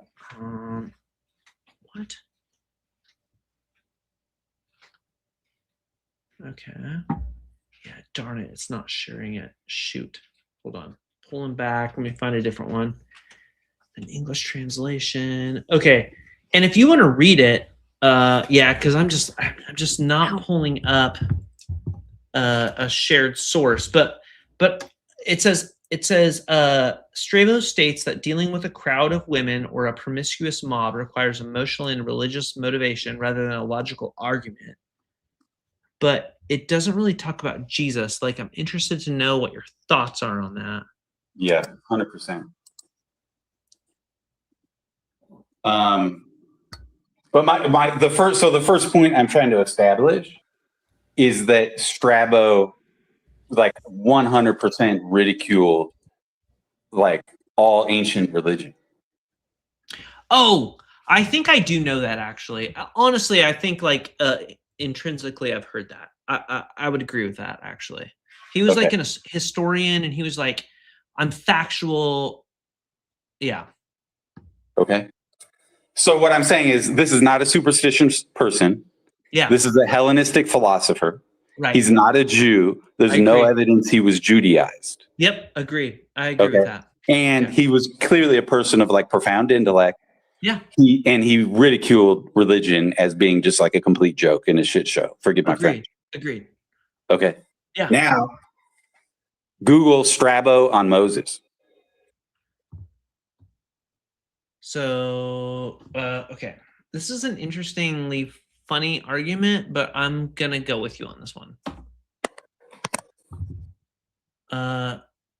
Charismatic leader who had installed in his followers a simple form of worship. So basically what your argument is that... So he identifies Moses as the true prophet of God. And he confirms the basic story of the Old Testament that without an army, Moses conquered Israel and Jerusalem. I believe in Moses. He affirms the miracles of Moses. And he affirmed that Moses was a prophet of the God. And not only that, he talks about how Moses was like this rational person telling... Can you tell me how long Strabo lived after Moses? Probably over 1,000 years. He probably lived during the time of Jesus. How? What is your grandfather's name from 1,000 years ago? Yeah, but that's kind of the point. Because if you read his story, it's in the details, it's inconsistent with the Old Testament. So he clearly wasn't using the Old Testament. Okay. If you just go read it in your spare time. And he clearly refers to Moses. But here's the thing. Here's the thing. 1,000 years. I hope the audience listens to this. Who founded Rome? Romulus and Remus. Exactly. Were you there? Story? No, and I also don't believe they did. Do you believe that they sucked from the nipples of the Catwoman? No, but we know that's the story. So why don't you believe it? Why don't you believe it? Strabo believed it. No, I doubt he did. But I do believe there could be a demonic element to it, to be honest. But so every time there's a mythical story that you don't like, you say there's a demonic element. No, not that I don't like. I'm just saying that I do believe there could be a demonic, symbolic. There could be symbolic level. But what? Okay. So let's pretend you're a Muslim right now. Okay. Yeah. And let's mean I have IQ 60? Okay. Wait, say that again. He told me to pretend like I have IQ 60. Okay. No. It's a joke. It's a joke. Okay. Well. Okay. Let's let the audience decide on that one. But. I mean, that was a little right. You do obviously understand. we don't agree with that. Let me clarify that quote. Let me clarify that quote. Let me clarify that quote. You know you can debunk Islam in 5 minutes. And even we you can also debunk. Can I debunk your Christianity in 5 minutes? Please. Can I start? Okay. Please. Do you believe that people should pay for the sins of another person if they haven't done anything wrong? No. Okay. Then why does God do it in the Bible over and over and over? Can I give examples? Of course, I'm just asking him It's up clearly front. prohibited against. It's a misreading of the Old It's Testament. not a misreading of anything. Yes, it is. Why does he punish David's wives? Why does he punish Job's family? Why does he punish all the people in the flood, even the babies? Okay, let's stick to one specific example. You can pull up the verses in Leviticus. A child shall not be held guilty for the sins of his father. Right. That is actually a really good pull-up, actually. Good call. Okay, hold on. Sorry. My bad. I actually pulled up. Oh, you don't have your screen on there to pull up. So the point to understand, like, for example, I don't believe in like a metaphorical original sin. Original sin is that the image of God was corrupted and destroyed. And so the humans have a natural tendency towards evil. It's not like oh, you're just guilty for what Adam did. It's you're the offspring of like a corrupted being. All right. Okay. So let's look at this. Let's look at this verse. Okay. So this is 2 Samuel and I'm in the KJV. Okay. Okay. So this is 2 Samuel 24. Yes. And actually, I'm gonna. But hold on. Does this disprove God, or does this just prove that you don't like something about God? Well, you just said that he would never punish someone. I think this unjustly. disproves God and also disproves. I thought that was the question. Did I misunderstand your question? Go ahead. What was your question? So I'm sorry. Just to clarify, if you let me just clarify a little bit. The answer is yes. I think it disproves God. I think it disproves the Christian God. I think it disproves what people like about God. And I think it makes the entire Christian Old Testament God ridiculous. Okay. But let's hold on for 1 second. Even if you think that God is ridiculous, that doesn't prove that he's not real. Fair. God might be real. That's why I'm agnostic. Okay, fair enough. Now, the other thing is, I do believe in generational curses. Okay. So meaning, like, God has no obligation to bless us. Why should the generations below me be cursed for anything I did? Actually, why should they be blessed? And then I'm gonna pause. But why should they be blessed? Why should it be either? Why shouldn't it just be the merit of what they've done? So they have to be born into some relative situation. Why should so do for you think example, that your children should be punished for everything that you've done in your lifetime? I'm not the judge of that, but let me say this. Have you ever been to hold on. I'm asking what you think. Do you think I wouldn't want that it is good for your children or for my child? I have a child. I don't know if you have children. Do you think it is good for my child to be punished for anything that I have done in my lifetime? Even one thing? Ultimately, yes. Why? I'll tell you very simply why. So, but first of all, let me just back up 1 second. Have you ever been to like a third world country? No. Okay. So I've traveled a lot, been to different countries. Well, I take that back. I spoke a little quickly. Anyway, go on. Yes, I've traveled. I've seen things. I was in this one third world country. I know a lady. She basically doesn't have feet, and she's like all going to be 80 years old. She bakes her food. Okay. Okay. Now, why weren't you born in that situation? I don't think that I don't understand how this makes sense. I very easily could have been. Exactly. What point can you explain why she was born in that situation and you weren't? I think that actually helps disprove your God, because I think it doesn't make sense that like you don't have to go to a third world country to see something where you're like, why was that person? No, because in America, at least, like, there's so much charity and you could work so hard. It's not what it used to be, but there's still a lot of opportunity. But there's some places where it's not like everybody. But then there's still people who get cancer that don't deserve it. There's still children who get diseases that don't deserve it. Exactly. So I guess my point is, I believe that to be mature and serious, we have to take the word fair out of our vocabulary. Okay, well, I'm not talking about fair. We were talking about being just, and we were talking about being a just God, which is, I think, different than what you or I might consider fair as humans, who I think would be held to a very, very different standard than a just let me put God. it to you like this.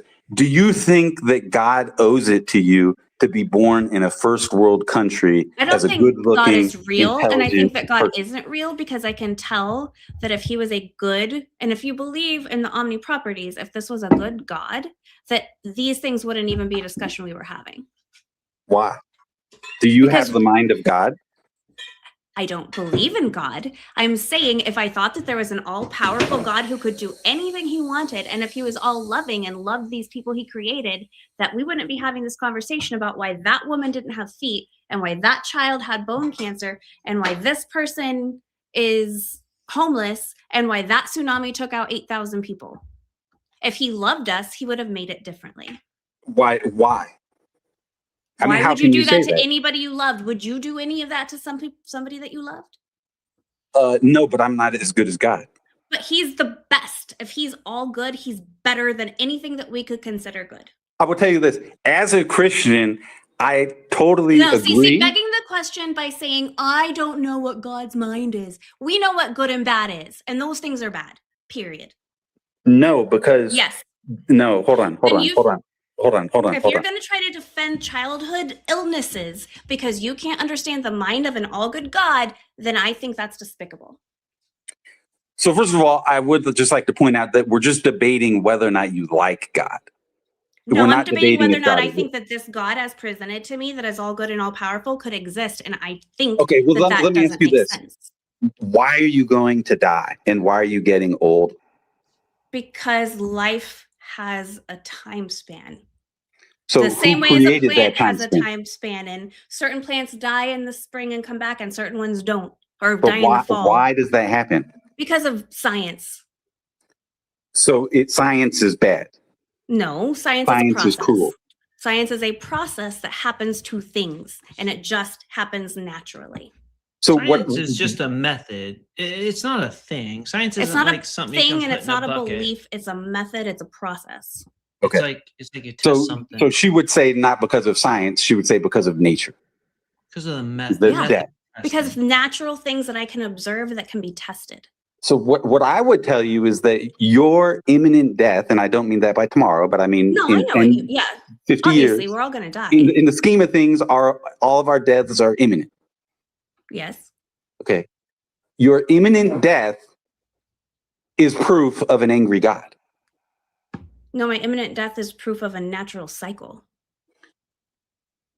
Is there anything you like about death and getting old? I think that it's a beautiful thing to be able to get old. I hope to be able to grow You would old. rather get old than stay 25 for the rest of your life? 100%.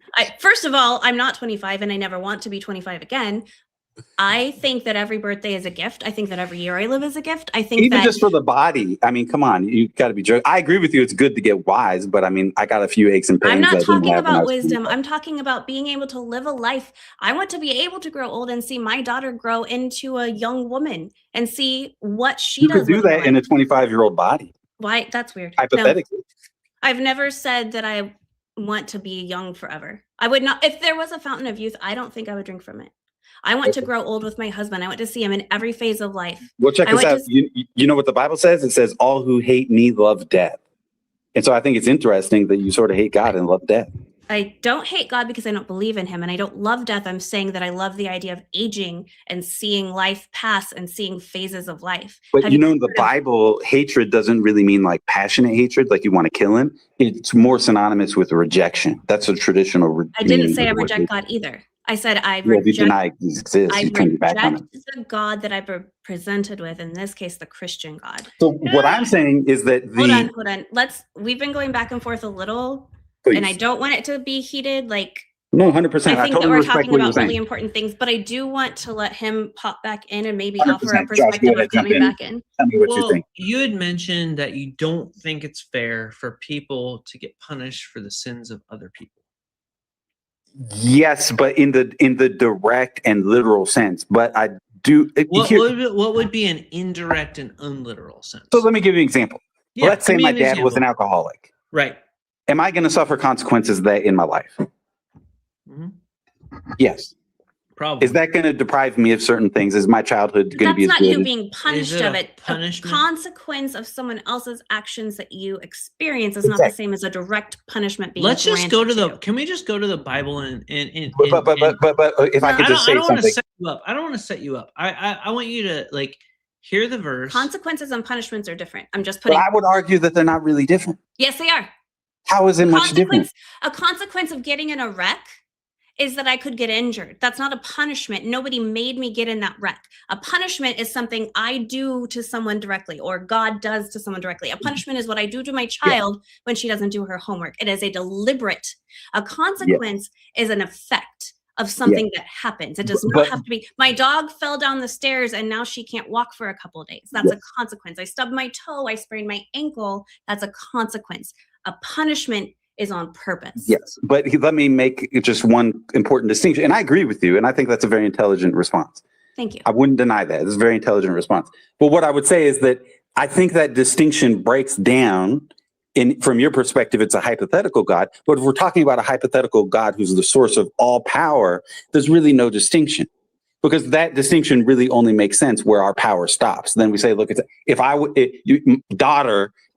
I could protect you from the consequences of you not studying, I would, but I have that power. So you're going to suffer the consequences. But for God, that distinction sort of fades away because he has all power, at least hypothetically. Then it's almost worse that he doesn't do something. You could argue that, but what I'm saying is that... I do argue that. Okay, fair enough. But what I'm saying is that because that distinction breaks down, there's times when it sounds like God is punishing, but in modern language, we would tend to describe it as he's letting the consequences fall upon them. Okay, so for example, God says, paraphrasing, he's like, if you turn your back upon me, I will turn my back upon your children. Okay, you could argue that that's like God saying, I will punish your children if you turn my back around on him. And I would agree that that's a fair interpretation. But I would also argue, from my perspective, it's more like God saying, well, I'm going to let my blessings and protections are going to fade over this child because you abandoned me, so I'm going to abandon your children. I think that's the exact quote. I think it says, if you abandon me, I'll abandon your children. It doesn't matter how you translate it, but you get what I'm saying. The distinction between punishing and letting the consequences fall upon. Now we've got another word. We've got punish, consequence, and abandonment. Yes. And that, I would argue that's basically what God is talking about. He's like, look, you even live why in an is evil God world abandoning people when he created us in the first place? because they reject him. Well, did he know that they were going to reject him? Yes. So why the fuck did he make us? Because you still have free will. No, so, because he knew that that's bullshit. That is a bullshit answer to the question. No, Sorry. it's not. Yes, it is. Yes. Why would God can I ask if 70,000 people had free will? If who? I'd like to go back to the Bible, if you guys are cool. Yes, 70,000. All right, so here's my question. Yeah. All right, 2 Samuel 24. Yeah. It says, okay, got it shared. And this is in the King James. Perfect. Thank Sir you. King James version. And again, the anger of the Lord was kindled against Israel, and he moved David against them to say, go, number Israel and Judah. So God, currently, the Lord, said to David, go take a census, right? Are we Are we in agreement? Okay. Yes. God says, David, go take a census. For the king said to Joab, the captain of the host, blah, blah, blah, number of the people, blah, blah, blah. Now the Lord God added to the people. Okay, we're reading this. Everyone here is seeing it. You can go back and you can watch it again. If you I know the story. To. What's going on? Yeah. Okay, they passed over Jordan, blah, blah, blah. They went to Gilead. They went to Zidon. They came to the stronghold. They went through the land. Joab gave the sum of the number of the people unto the king, and there were in Israel 800,000 valiant men. All right. Can someone in the audience write down the number 800,000? It's in our brains. Okay. And David's heart smote him after that, and he had numbered the people, and David said unto the Lord, I have sinned greatly in that I have done. And now I beseech thee, O Lord, take away the iniquity of thy servant. Okay, here's my question to you, because you have the Holy Spirit and I do not. Why You could still have the Holy Spirit. I have the No, Holy we Spirit. don't.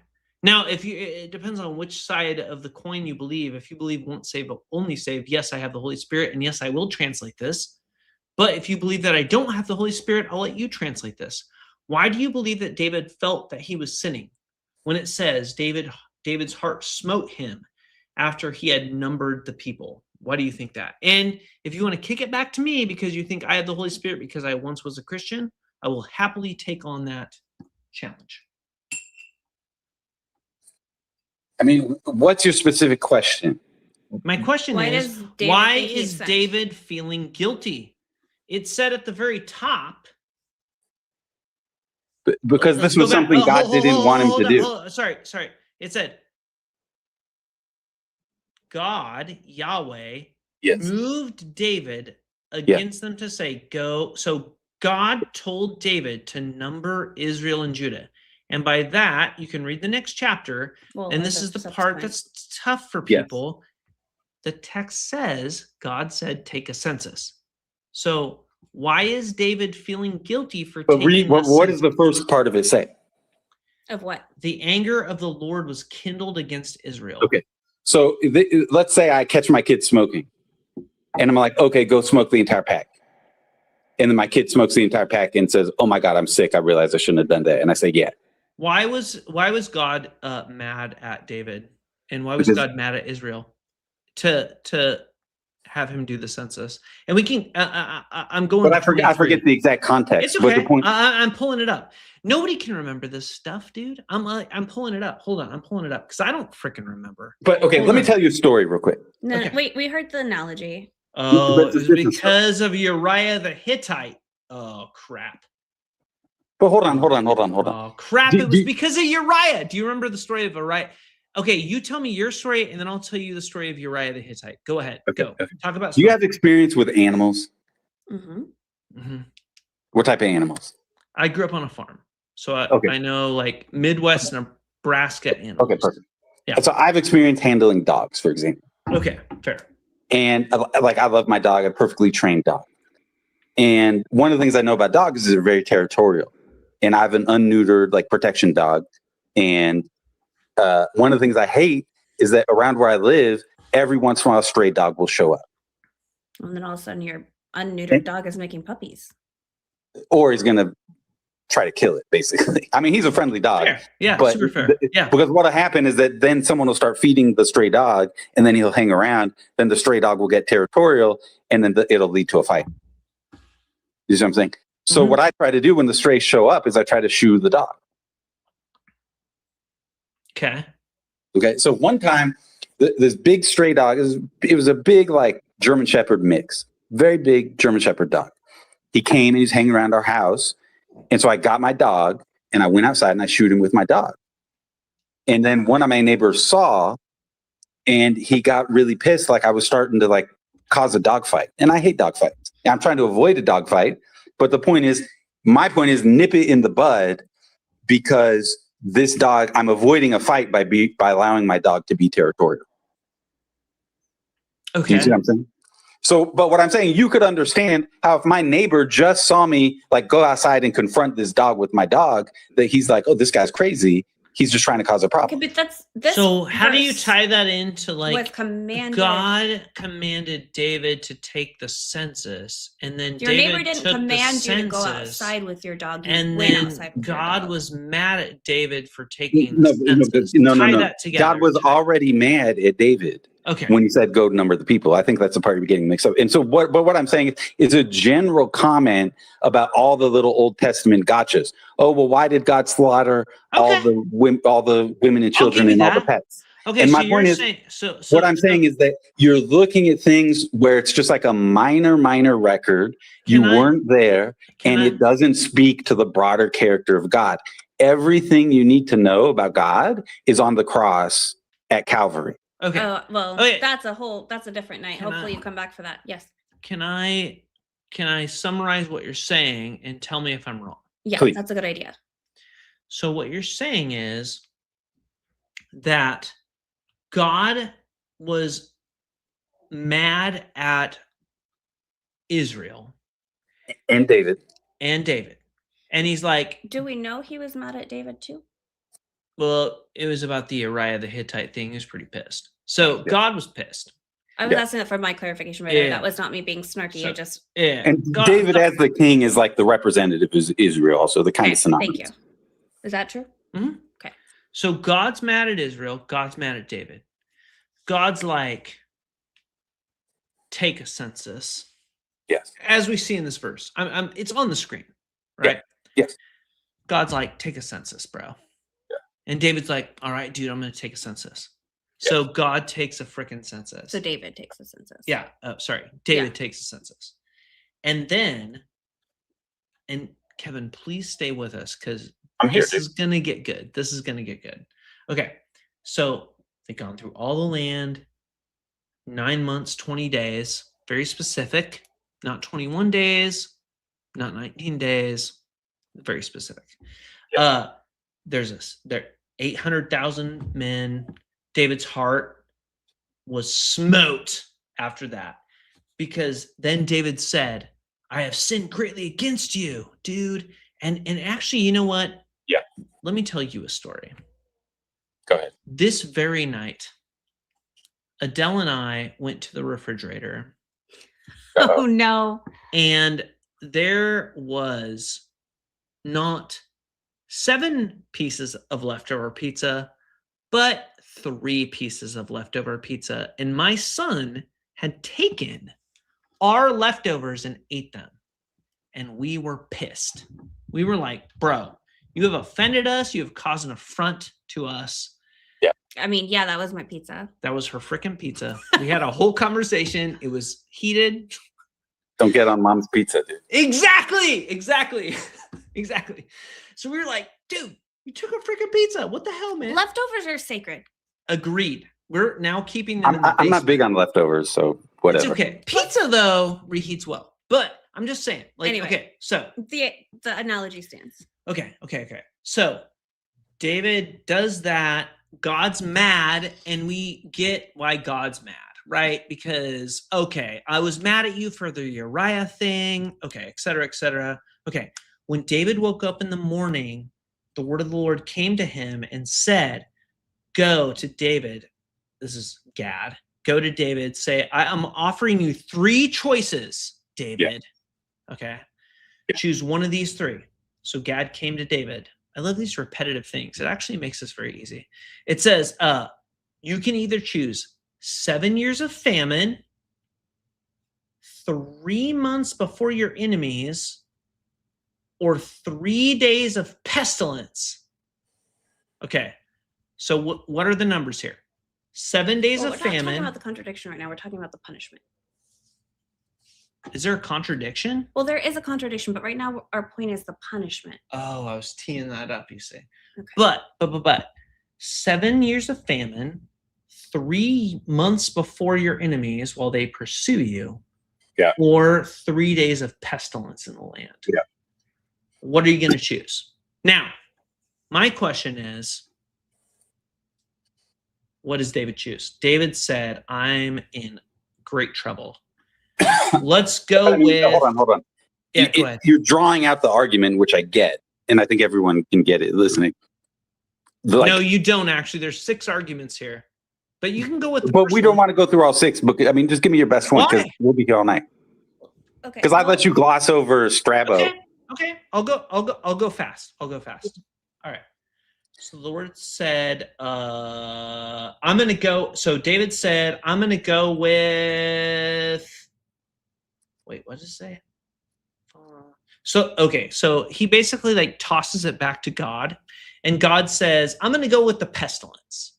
And so the pestilence moves across Israel, blah, blah, blah, and 70,000 men die of pestilence. So you said earlier that people shouldn't pay for the sins of other people.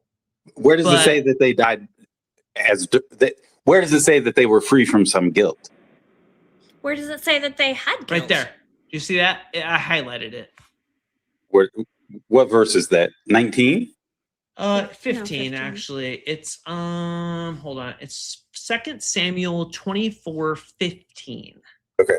So first of all, let me clarify one very important thing that I think is super important that I think it's Okay. missed a lot.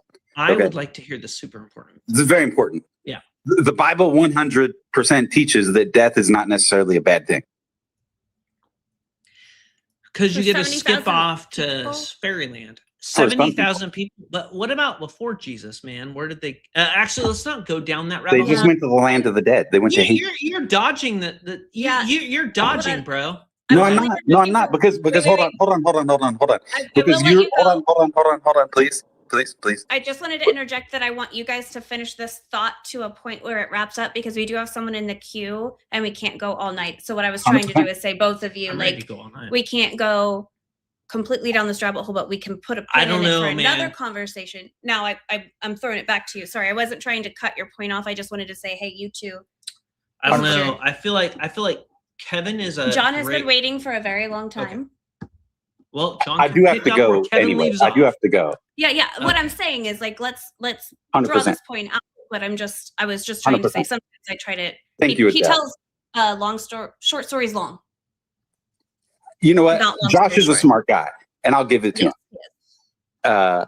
And As Adele, are you. You As are are too. you, sir. I appreciate it. Seriously, Despite 1,000%. despite any disagreements, I very Oh, much yeah. appreciate Dude, where this seriously. conversation has gone, and I You want to have been more fantastic. conversations. Yeah. I But would love anyway, to we're talk to you so more. we're talking about this punishment, and So- we're talking about God and So how do punishments you in know general. these people didn't die and go into paradise? Maybe they did. How do you Okay. know that they did? Okay. But next what I'm point. so what I'm saying is, this is what I'm saying is, I would argue is your fallacy.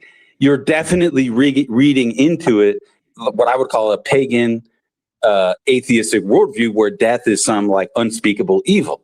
But God doesn't see it that way. It's the same thing with childhood illnesses. Oh, this 9-year-old girl died of bone cancer and her teeth rotted out of her mouth and she turned green and vomited up a frog. Isn't that horrible? I hate God. That's what people say. Horrible. Well, how do you know she didn't go to be glorified in heaven?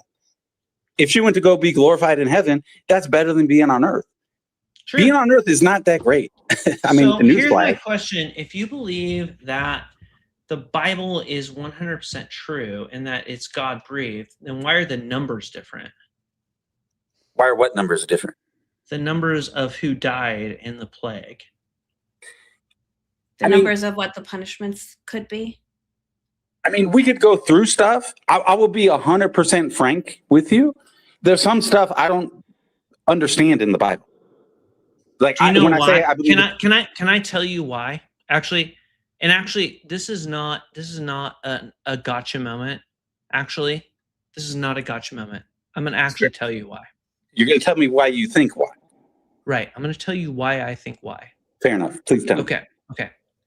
So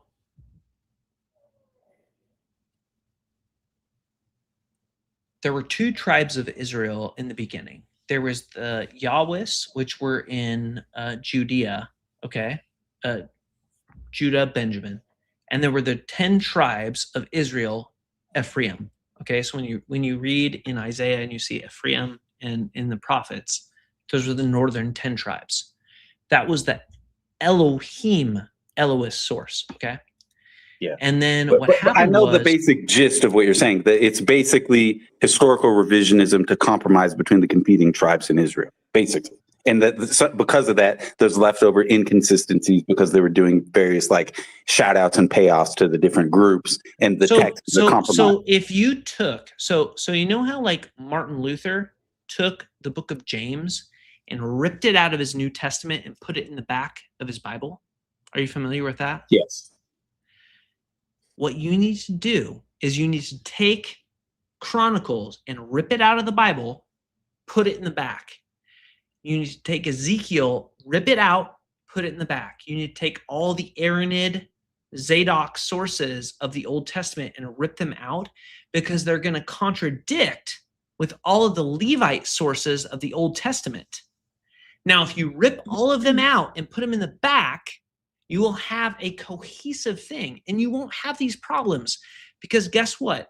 Every contradiction you're going to have between Samuel and Kings versus Chronicles is the Deuteronomical history versus The chronicler.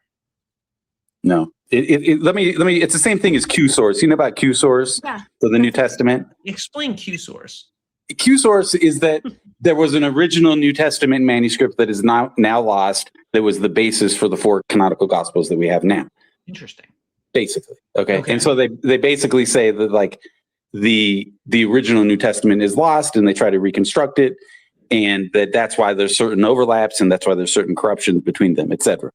And so how does the Gospel of Thomas fill into the Q source? It doesn't. Gospel of Thomas is some Gnostic garbage. Agreed. Not spelled that's with what a I would K, say. spelled with a G. It's spelled with a G, but it's One pronounced. could say it's the OG. The OG. So, but here's my whole point. Let me leave you on one thought. Okay. Yeah. Because we can make a nice story of it in our mind, does not prove that it is true. That's exactly what you've been doing all night. But that's exactly what he's doing with his story about who authored Chronicles. And it's the same thing. Can I reading history can and I- piecing it together can I- logically based Can on the I sources. show before No, you he thinks go? he is. He thinks he is. It's just a No. story in his mind. It's just a movie in his mind. Can I read this? Can I It's read very this different sentence because he before doesn't you have a go? Can I read presupposition. one sentence? Please, One sentence is all I ask. please go ahead. Actually, can you read this sentence? Can Please. you see it on the screen? Just tell me which verse. It is First Chronicles 21:1. Oh, I wanted to say this. You were going to give me your 5-minute debunk of I don't Christianity. have debunks, dude. Like this But whole hold on. Bible. But it's turned out to be like a half an hour, like I do fizzle tell out. This has been a short major story long. fizzle out. I do tell. I do and not to feel be fair, debunked. Yeah, I elaborate. I apologize. Okay, it's fine. It's fine. Before I go, then let me do this. Let me give you my 30-second debunk. But you Of got to Islam. read this verse first. No, Otherwise, because I'm going to interject and then I'll read it and then I'm going to go. Because I got to leave you on a cliffhanger because otherwise I'll forget. I'm gonna kick you if you don't read this verse first. All right, fine. I'll respect it's your channel. Okay. What is it? First Chronicles what? 21-1. 21:1. Also, But you will give Same me exact my story. 30 Also, second yes, debunk. I will. Also, Absolutely. mad respect for you, bro. Because seriously, you have been awesome. All right, thank you. Freaking love you. You are very, very intelligent.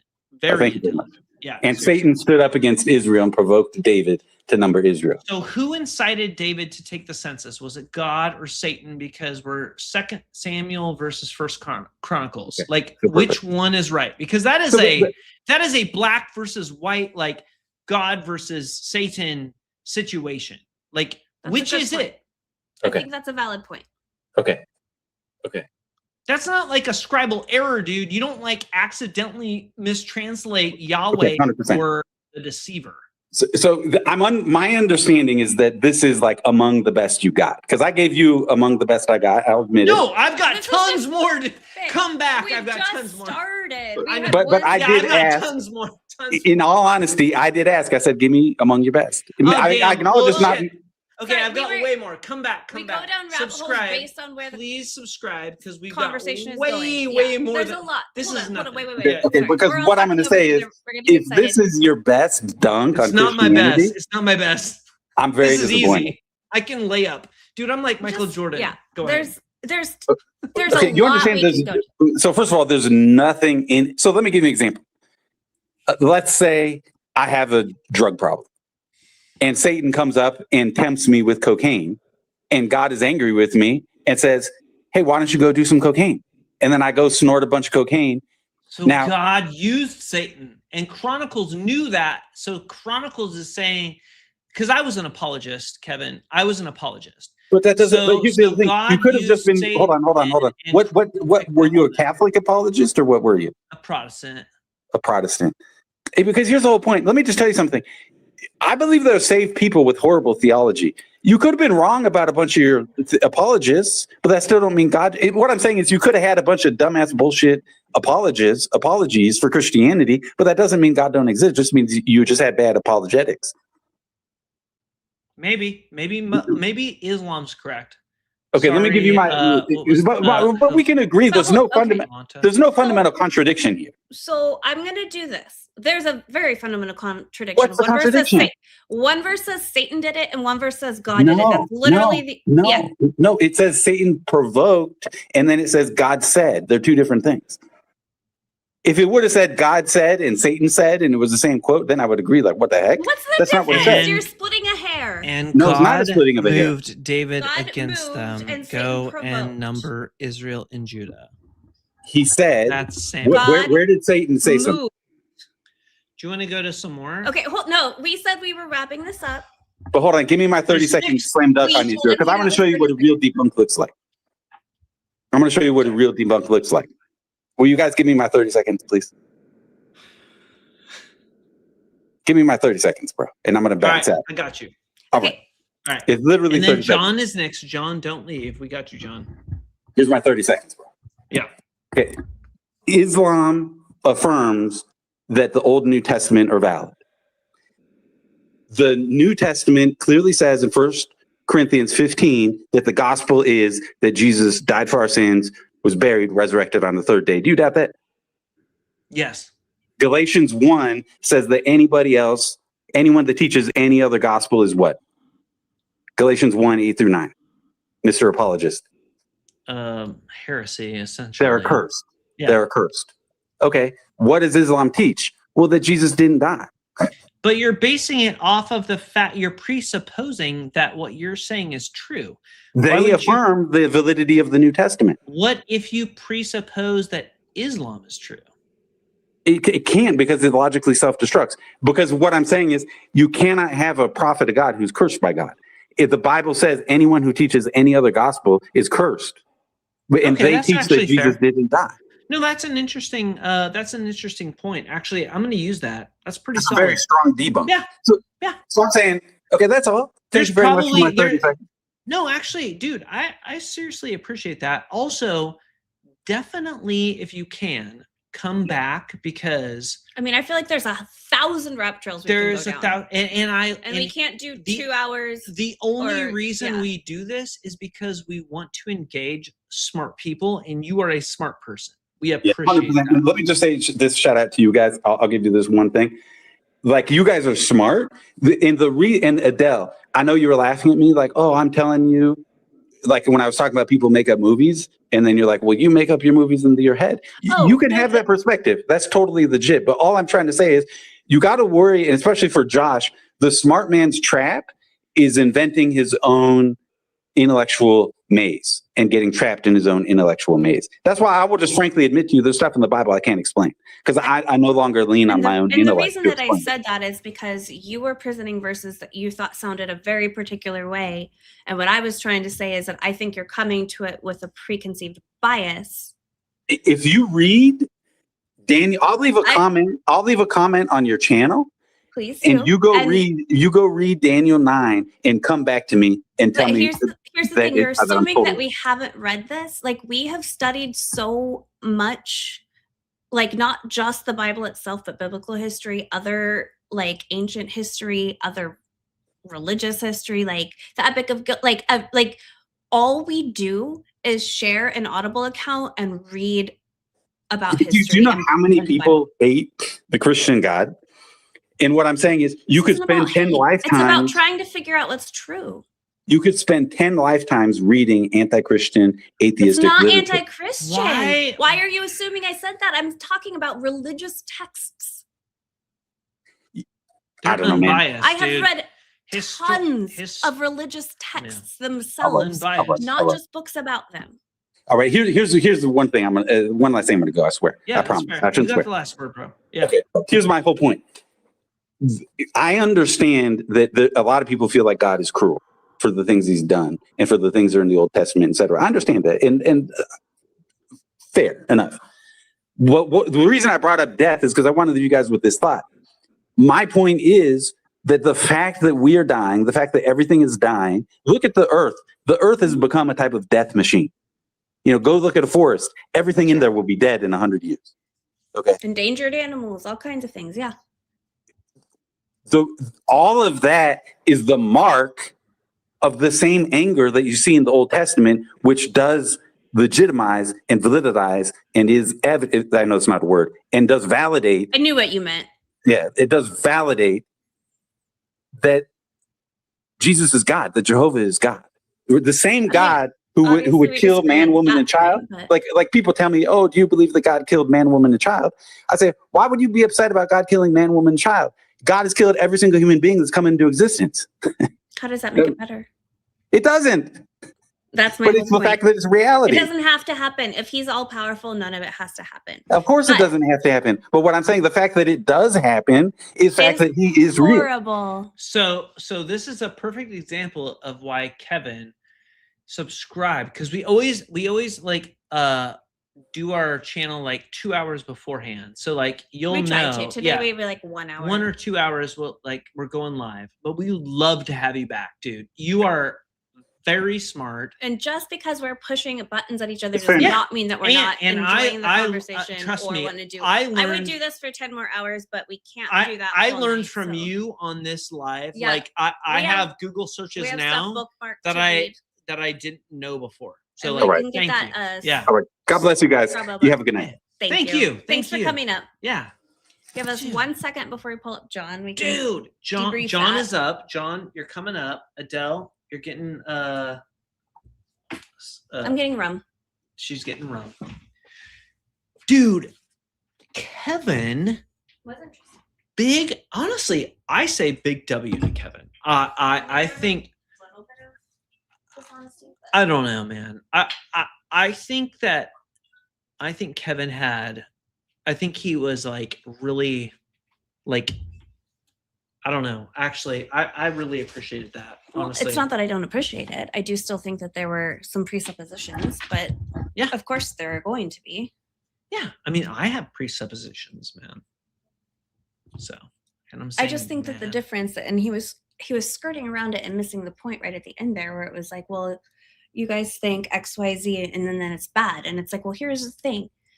When we examine things, it's not like I'm trying to prove a point. I'm not trying to prove a belief. I'm trying to Well, examine things and for the and analyze them. and for the people, and I think that's different. for the people watching, what was missed was I didn't get to go down the path Sorry, this is where, a little too close. Chronicles and Samuel, like the census numbers were different, the amount of flour paid for was different. Like there were so many things between Chronicles and Samuel's. It's like one of them's right, one of them's wrong. I don't know. Anyways, all right, we're gonna bring John up, and if this is the John, I wonder. if this is the John, I mean, John is a common name, so it might not be. it might not be. I don't want to like, because if this isn't the And John, I'm not gonna be disappointed if it isn't, but I am gonna Right. be excited if it is. all right, John. Are you our John? John. Yes. Hello again. Ah! It's good to talk I to you love again. it, John. You're coming in after some. Well, I'm sure rum. you heard all of that. So, do you have any like thoughts on Yeah, what thoughts just happened? on any of that, man. Yeah, I have a few things I wanted to bring up when I came, but because the time's short, so I'm only going to stick to 2 points. But Oh, regarding perfect. No, it's what cool. you, And it what- doesn't have to be short on our account. One of the No, reasons we but cut him he's off. saying But he's if got it's a short short on your time. Yeah, account, yeah. that's fine. I Yeah. just wanted to clarify for him, like Yeah. in case he was doing that for us. Oh, thank you. I could be very tempted to stay up late, but we'll see what happens. I don't. Sure. I shouldn't. I'm gonna put it that way. Understood. So where And do you we want to respect start? that. We respect it. Thank you. So, regarding the conversation you had with Kevin, I have disagreements with both sides, which is an odd thing because obviously I'm a Christian. Sure. But the points I wanted to bring up before we get to Kevin, if we do get to what you guys were discussing, was, do you remember when we chatted last time and I said something about Mark? If you take the short version of Mark, it prefigures that Jesus was going to die and rise again anyway, even if you don't take the long version. And I said I didn't have the goods on me, but I'll go and bring it. So I remember talking about Mark. Yeah. because I said to you that I was just listening to Bart Ehrman that day, and he mentioned Oh yeah, how, you were talking about Bart Ehrman. how in the short version he said it even prefigures Jesus' death and resurrection, even if you don't take the long version. And I couldn't remember the verses, so I went and checked the verses. Let me see if I can bring it up here. Okay, so one of the verses is Mark 8:31. And it says, the Son of Man must suffer many things and be rejected by the elders and the chief priests and the scribes and be killed, and after 3 days rise again.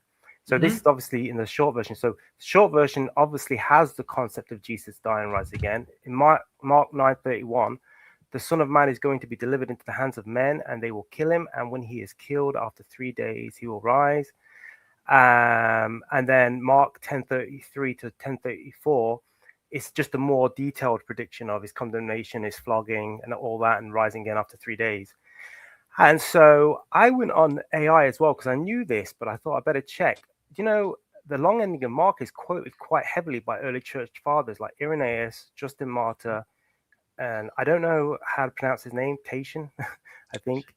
Tatian. Yeah, you're right. Yes. Tatian. Yeah, Tatian. And so they quoted it, but they also seem to recognize a short version as well. So scholars seem to think both versions were going out, but they seem to quote it. So at least it existed in their day.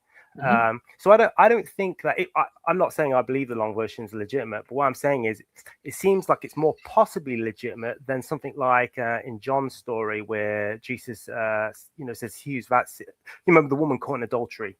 So that one seems very likely that that's not part of the original because it breaks the structure. That's the John one, right? Yes, yeah. But Yeah. Mark has got a bit more plausibility. But I'm not saying it is, but just it may have still existed. But even if it didn't exist, there's obviously a prefiguring, even in Mark, a knowledge that he was going to die and rise again.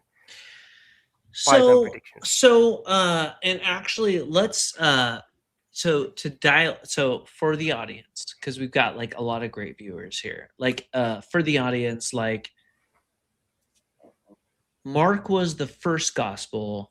Do you agree that like it was probably the first gospel? I will say I agree. That's a scholarly consensus, like right. The it's the view. consensus. But yeah. I've seen it doesn't necessarily matter. But you don't agree? It doesn't necessarily matter. No, I don't know, because remember when you asked me how? Because remember the synoptic puzzle or problem. It's trying to explain why are some of the gospels so similar, even word for word, and some so different. And I said one conservative possibility is that the apostles and the people, they were all gathered together in one place, evangelizing, telling over the stories over and over. And then when they started moving to different geographical places, at the end of their lives, they started writing these gospels, and that will explain why some of them are very similar and some of them very different. Now, I'm not saying that's the reason. It might be the Q source and all that, but what I'm saying is there's other explanatory hypotheses to explain the differences and the similarities. But that's all that you're trying to do, really, because you've got this synoptic problem of some things are very similar and some things are very different, and they're saying, well, so how do you reconcile? I'm trying to remember. You actually had a really good explanation, if I remember correctly. So, like, there are the 4 gospels. They all differ in their like versions in terms of what happened. So you've got like the Sermon on the Mount in Matthew. You've got the Sermon on the Plains in Luke. You've got we went straight to the desert, I think, in Mark for the temptation. And you've got like things in the middle with Matthew. You've got like one person in the tomb with Mark when Jesus like leaves or gets up or down, like up or down, depending on if you're Catholic or Protestant. So Jesus like goes up or down. And then Matthew, you've got like who has Jesus go down? Dante, I think. Actually, correct me, John. Like, where does Jesus go after he gets crucified? Does he go down into hell and save the people? Are you Catholic? Or does he like not? Does he skip that? And are you Protestant? I'm not sure. Well, you're thinking, I think, about Peter, where Peter in his epistle said that, you know, he went down to the captives and preached the gospel and all that. The gospels themselves. Is that in 1 Peter? It's either first or second. I can't remember which one. Okay, actually, that's baller. I didn't actually know that. I didn't know that was biblical. Like, as a Protestant, we didn't believe that Jesus went to hell. Well, there's another way to interpret it, but that's, I know where you're getting it from. That's what I'm trying to say. But it's not actually hell in there. It's obviously Sheol, or, well, it was in the Greek version, Hades. But obviously the Jews didn't believe that. Well, the lake of fire, obviously in Christian eschatology, doesn't even exist yet. Right. But they John of Patmos. Yes, yeah. So we can debate what Peter meant. Some people don't think he's even talking. they think the Spirit of Christ was preaching through Noah. That's how they interpret it. So why do you still believe this when you know all of this like background and you know the evolution of the thought process? What makes you still believe that there's a lake of fire when you've seen the evolution and you've seen how this evolves? What makes you think, you know what, it's true? Well, I don't know. Maybe I gave you the wrong impression. The Gospels don't talk about lake of fire. Jesus definitely talks about a place where there's a weeping and gnashing of teeth in Matthew. An unquenchable flame that will destroy you, basically. Goats go to heaven, sheep Yeah. go to Sheep go to heaven, goats go to hell. Yeah. Well, Just think about the cake song. They go to eternal punishment. What that means, it doesn't necessarily say the lake of fire there. But what I'm trying to say is, I don't necessarily see an evolving thing, because even in the Qumran scrolls, they believed in a hell at the end. Yeah, but the Quran scrolls, man, we're talking like a half a millennial later. Like we gotta excuse those. Like, think of 500 years from now. Can you imagine? What do you think 500 years from now looks like? I have no idea. Right, exactly. You got to excuse that. We got to like kick the Quran to the curb when we're talking about Christianity. To be fair. Oh, yeah. But all I'm saying is I don't think the Gospels precluded any type of judgment in a hell-like thing. I don't think John just invented this at Patmos. I think you can see the evidence that they believed in a judgment of fire or something. Yeah, at the end. It was from Daniel. In terms the of Maccabean period really sparked it, and that's what Josephus said. Yeah, well, they do say that they got it. That the early Old Testament doesn't have it, and then the Old Testament definitely had a place of the dead, Sheol, where that you were a soul, but it didn't really tell just like the old freaking Greek, like it's dark and it's like we're trudging along through this dark. We just watched the Odyssey, which I highly recommend, and it's like when Tiresias brings them up and they're coming back from the dead, and it's like we're dark and we're sleepy. It was a whole trope back then. Yeah, so we definitely see in the Old Testament that there was a place of the dead. Whether we say it's progressive revelation that place of the dead ends up becoming a place of judgment at the end and all that, or whether we say it was just invented and adopted, obviously this is our speculation, and we could make probability arguments. Both seem at least possible. Why do you think? Okay, actually, you said something about probability arguments. Yeah, so what I'm saying is... No. But can I just... and I'm going to throw this back to you. So this is a question for you, and I'm throwing it back to you. Do you think that in 722 BC... actually, let's back off Hezekiah. Let's just let's set Hezekiah to the side. And let's say we're talking about the time of all the messianic movements, when you have Simon Magus, Theodos, you have the Egyptian, you have Honi the circle drawer, you have all these messianic figures popping up out of the woodwork when Rome is crushing them with their political power, and they're reading Daniel from 167 BC from the Hasmonean dynasty, and they're like, and you have the Qumran community and the community rule in the freaking war scroll. Okay, so I'm setting the table for you here.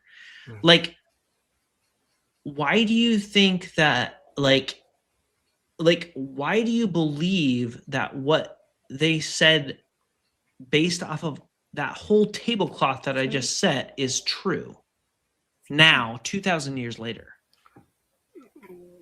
Who said? Are you talking about the Qumran community, or all of them? So, for example, you have the Habakkuk Pesher, okay, and you have this community saying we're going to go to war with the Kittim, which were the Romans, and for the audience, the Dead Sea Scroll community that hid the scrolls in the freaking jars that lasted 2,000 years, that were discovered by a goat. I mean, this is actually amazing. This is actually amazing. One could call it a miracle. these scrolls were discovered, and they were perfectly intact, and it said the angels of God are going to go to war with us. In fact, we are going to put special marks on our spears and special marks on our shields so that when the angels go to war with us, we will win. And we have not had sex. We have been pure. We are like ritually pure when we go to war. And then they got freaking annihilated and they disappeared, which is why we have the Dead Sea Scrolls, because they got wiped off the freaking face of the map. And the Dead Sea Scrolls, which they hid in the caves of Qumran, we now have. Right. Like, why do we still believe in this? Well, I personally don't believe in Dead Sea Scrolls. I brought it up to say that the idea was obviously in the Jewish community before the gospel. So it's not like... Why do you say you don't believe in the Dead Sea Scrolls? What does that mean? Well, I don't believe... Well, no, I don't believe they were correct about a lot of things. That's what I mean. I think okay, fair. That's fair. I didn't want to put words in your mouth. Yeah. It's not like Yeah. I don't think they had the truth very in a solid way. You know what I mean? I think. Why do you think that they were wrong? Because they believed two things. They believed first that there was a Mashiach, and they believed second that there was a Mashiach, the Messiah. But they believed in a kingly Messiah and they believed in a priestly Messiah. Now, in the future, Christians have appropriated that to be John the Baptizer as the priestly Messiah and Jesus as the kingly Messiah. But why don't you believe that the Qumran community had it correct when they were interpreting the Habakkuk Pesher? Oh, when they called the Romans a Katim. Well, I think in Daniel... No. More about like the like priestly and kingly Messiah, because they believed that there was two Messiahs. Yes, they did. As far as I can remember, they did believe there was two Messiahs. But this is something also in the Talmud where they debate back and forth about, because they saw a Messiah that had to suffer, and then they saw a Messiah that's going to reign like David, and they called the Messiah that had to suffer the son of Joseph, and the one that had to reign. Where in the Talmud did they say that there was a Messiah that was going to suffer?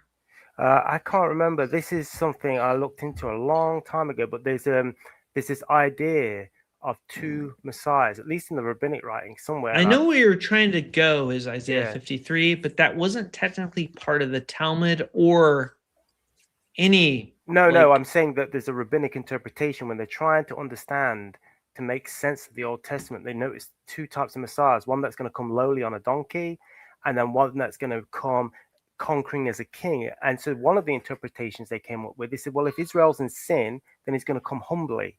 But if Israel's not in sin, he's going to come conquering. But the problem is, obviously, Old Testament's saying it's both are going to happen. And so then they would have to say, well, there's two Messiahs then. And, well, obviously, Christians reconcile it and say, well, so if you're premillennial, you reconcile it and say, well, Jesus has two comings. He came the first time as the humble king. He's coming second as the conquering king. If you're millennialist, you're going to say he came humbly, but the reigning's now through the church. But they're going to interpret it differently. But, before we go off on a tangent, the main thing I wanted to actually do is give you 4 evidences, I think, for the resurrection. And this is because I mentioned... Oh, yeah, interesting. No, I'm down. Yeah, we're totally down. I mentioned Mark, and then it went on a bit of a tangent. So we did. Sorry. But that'll happen. Yeah. And but thank you for calling it back. Yeah, awesome. Well, thank you. And this might tie in a bit with Daniel. I know that Kevin took the interpretation of like the Messiah coming before the destruction of the temple and all this. Well, this sort of ties in with that. I know you don't accept that interpretation, but these are non-Christian sources that I'm going to speak to you about. Oh, crap. Are you going to Daniel? Okay. No, I'm not. So I call this argument, this is the way I see it. So you're probably very familiar with the argument for the resurrection, like the main one that most people use, which is the minimal facts one or the maximal facts. And then No, actually, believe it or not, we're not professional. Well, I'm we are like apologetic. So if you've ever watched the show Ted Lasso, we are literally, and I'm not trying to give away our location, but we are literally like Ted Lasso. So, go ahead. Can I give you a quick summary then before I get to my actual argument? Please. For sure. Yeah. So there's 3. Let me see if I can find it. I did write this down somewhere. Okay, there's 3 main types of arguments. Okay. The one I'm going to give you is the third one. But before I get to that, I'll just summarize the other one. So the first type of argument, I would call it the historical, biblical reasons for the resurrection. Now, Okay. one of these positions is called the minimal facts, and that's what, and people like Gary Habermas and Mike Licona use this. And what they do is this: they take the consensus view of scholars, critical scholars, atheist scholars, and they say what facts do they agree on as historical facts, and they will say they agree on historical facts that Jesus died by crucifixion, that the tomb was found empty, and they all agree by historical facts that the disciples came to sincerely believe he'd been risen from the dead. So they'll take I gotta stop you at premise one. What, that Jesus died by crucifixion? Yeah, that's not hard to believe. No, Or I'm is that- gonna or that's not where we're say going with okay. Because here's where this like a little bit falls short. At the coffee shop. I've been at the coffee shop. I'm an old guy, right? So it's like, okay, so premise one, Jesus died by crucifixion. Maybe. Okay. Probably. A lot of people I'll don't grant believe you that. crucifixion. Can I I'll grant Can I quote you some atheist scholars? Because just to prove to you, this isn't something that this isn't Christian. This is atheist, agnostic, Jewish scholars. I'll grant you. Well, I think Oh, the you thing is, granted it. we're not arguing against premise Yeah, one. I'll It grant- seemed I'll like grant- many I'll grant people you- were crucified in that time frame. So Dude, Pontius Pilate was crucifying people left and right. He was ruthless. Do you there's remember? no reason to believe Do that you there wasn't a remember? person Do you named remember what he Jesus. did? Do you remember what Pontius Pilate did when the Jews rose up Oh yeah. at that Passover deal? Do you remember like what he did? Sort of. I can, Like vaguely. with the Saqqara. Actually, it wasn't the Saqqara. Actually, he had his own people. He had them like surround them, and he massacred 2,000. Actually, it's weird that it's 2,000 both times. 2,000 Jews. He just outright killed. Now, do you remember what before Pontius Pilate? So this was like if we're going with civil law, Herod. Was it Herod the Great? Actually, I think it was Herod the Great when Judas the Galilean came down and like killed him. And how many Jews were crucified during the time in 4 BC, which is when Matthew supposedly had his Jesus birth narrative? Do you remember how many Jews were crucified up and down the streets that probably Mary witnessed firsthand? 2,000. Dude, the Romans were brutal. They had complete control. They crucified in the gruesome thing that Josephus lays out. And this is sick, dude. Like, it wasn't like we're gonna put up a special cross and like nail their hands and feet. No. They were like sticking up trees and like putting their hands and feet in weird positions and just being like, how do I say this? Like creative with the way that they made them die. I mean, and they did this down the streets from Jerusalem so that people would see this as they walked down the streets. I believe personally, because I believe in a real Mary, I believe in a real Jesus. I believe that Mary probably saw that. I believe that Mary actually probably saw like not 2,000, but like hundreds of people with nails in wood in weird positions, naked, dying, painful and they deaths. didn't just like it's put them up there, like they left them up it's there. horrific. It's horrific. Could you imagine if you're Mary as a mother? Wait. Sorry. John, no, it's the same topic. Sorry. John, you were talking about Bart Ehrman, right? Yes. Have you read his book about Mary? No, that's No, I haven't James. Oh, that's James Tabor. Sorry. I know who James Tabor is as well, but I haven't read his book on it. He has a fairly recent book about Mary that whichever side you're on, I would highly recommend. looking Right. into, because the perspective is, honestly, he's not taking, because James Tabor, I believe, is Jewish. He's Jewish. Yeah, so he's not an atheist, Mhm. and he's not trying to argue that Jesus didn't exist. But the point of the book is Mary is kind of an understated character, and you think about how young she truly was and the things that she probably truly saw, and he goes back to like the historical time and the storyline of what it would have been like for her, and it's kind of It's wild. overwhelming. It's I mind blowing. just, Yeah. not Anyways. as any kind of argument point. I just Didn't that mean it's to a very- derail, but like, well, we talked about Mary, and yeah. Sorry, continue, because Yeah, some I people didn't. thought it was Airman, but you're right, it was Tabor. Mm-hmm.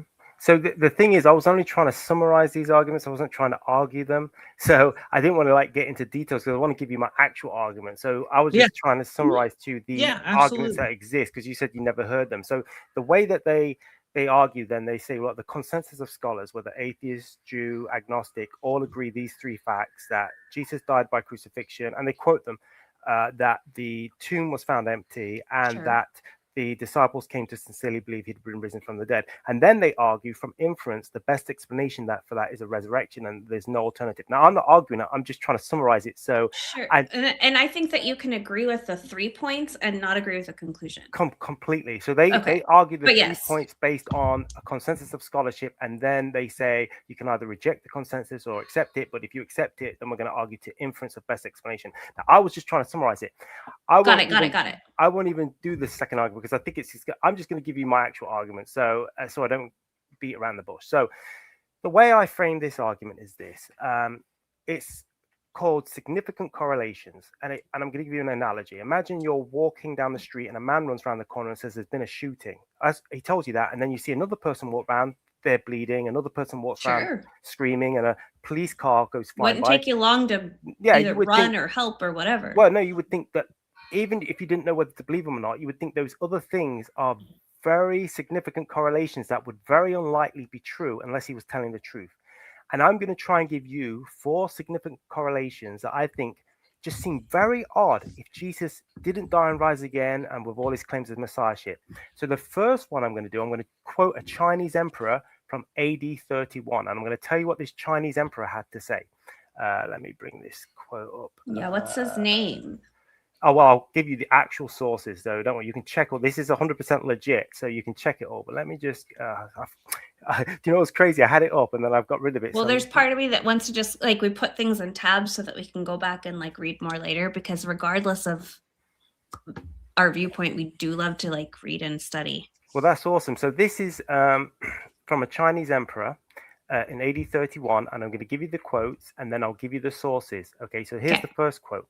He says this: Yin and Yang have mistakenly switched, and the sun. Joshua, hang on, I'm talking. Sorry, it's my son. I'll requote. Yin and Yang. Yeah, my son. Yin and Yang have mistakenly switched, and the sun and moon were eclipsed. The sins of all people are now on one man. Pardon is proclaimed to all under heaven. And that's from History of the Latter Han Dynasty, Volume 1, Chronicles of the Emperor. And this is where it's going to get very hard because it's a Chinese name. It looks like Guang Wu of the 7th year. Now, so probably better than we could have done. Yeah. So what? And I've got 2 more of these quotes. This is all part of the first thing. So what I'm trying to say is here, what you find, and I'll give you the rest of the quotes, but what you find is he looks at the stars, he looks at what's happening in the heavens, and that's his interpretation that the sins of all people have gone on one man, pardons proclaimed to all under heaven through the sins of going on one man. Now, it's very interesting if you look at the biblical context that right from Genesis, the stars are given as a sign. Psalms will talk about how they give knowledge. You have the men of the East in Matthew's gospel coming. They recognize something is happening in the heavens that has to do with the Messiah. And then we've got a completely non-Christian Chinese emperor in AD 31 noticing an eclipse, which correlates with Luke about the darkness. Did you say AD 31? Yes. So 31. Yes, it's the scholars say it's anything from AD 31 to AD 33. When Jesus died. That's what you're arguing. Yeah, so he's saying this around the time we believe Jesus died. When the temple curtain was torn in half. No, that's AD 70. Oh, wait, sorry, what? Yeah, no, that's AD 31. I thought you meant when the temple was just no, when Jesus was crucified. Yes, that's correct. And so what I'm trying to say is this is a very odd correlation. Remember the idea I gave you, significant correlations that seem very unlikely to be correlating by coincidence. And here's a man, he looks at the sun, he sees the moon and the sun are eclipsed in his day, he sees the stars, and he says, look, the sins of all people have just gone on one man, and pardons proclaimed to all under heaven. And then I've got more quotes from that, but that's enough because I want to get to sign 2. Right. Okay, so sign 2, let me see, I've got it here. Let me see.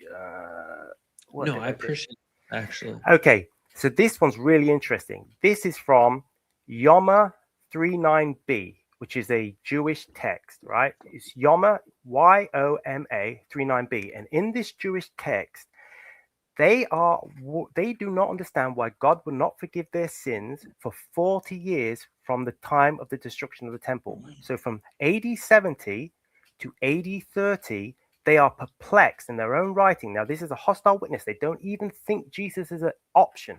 They say, why is God not forgiving our sins? Because according to them, they used to hang a strip of crimson wool.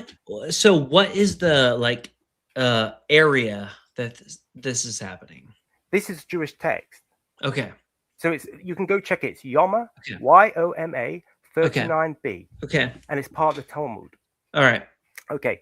So in it, the sages are questioning, why will God not forgive our sins for 40 years from the destruction of the temple? So from AD 70 to AD 30, and they're saying what they do is they tie a crimson wool, and normally it will turn white, but it wasn't turning white when they gave their sacrifices, and they're saying, why won't God forgive our sins? Now, again, they don't even think Jesus is a possibility, but what I'm saying is, isn't it a striking coincidence that the Jews recognize their sins not being forgiven for 40 years from the time of Jesus to the destruction temple, and 40 in the Bible is a very significant number. I'm going to get to that because that's my third sign. Okay, so we'll get to my third sign, okay, which I think is a very striking thing. Okay, let me get to this.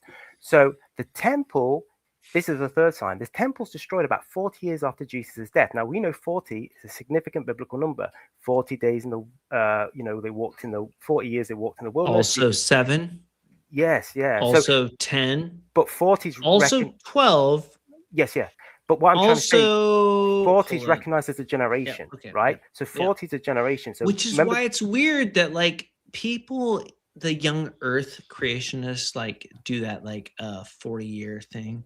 But go ahead. Well, I don't know, but I know 40 is recognized as a generation. That's why when the Jews were 40 years, it was a second generation because it was recognized as a generation. And Jesus said in the Olivet Discourse that this generation will see all these signs about the destruction of the temple. And that was obviously 40 years. Okay. So what you've got, so my third correlating thing is this. Okay. The temple was destroyed on the same day, the second time. So when it was destroyed by the Babylonians, it was destroyed on the 9th of Av. And the second time it was destroyed on the 9th of Av. And the Jews mourned the same day. And what I'm saying is there's a striking coincidence that from Jesus' death, you've got 40 years, and you've got the temple being destroyed around the same time, on the same day. And now remember the first two coincidences I gave you, they're not recognizing why the sins are forgiven. And then this Chinese emperor saying all of heaven sees a pardon.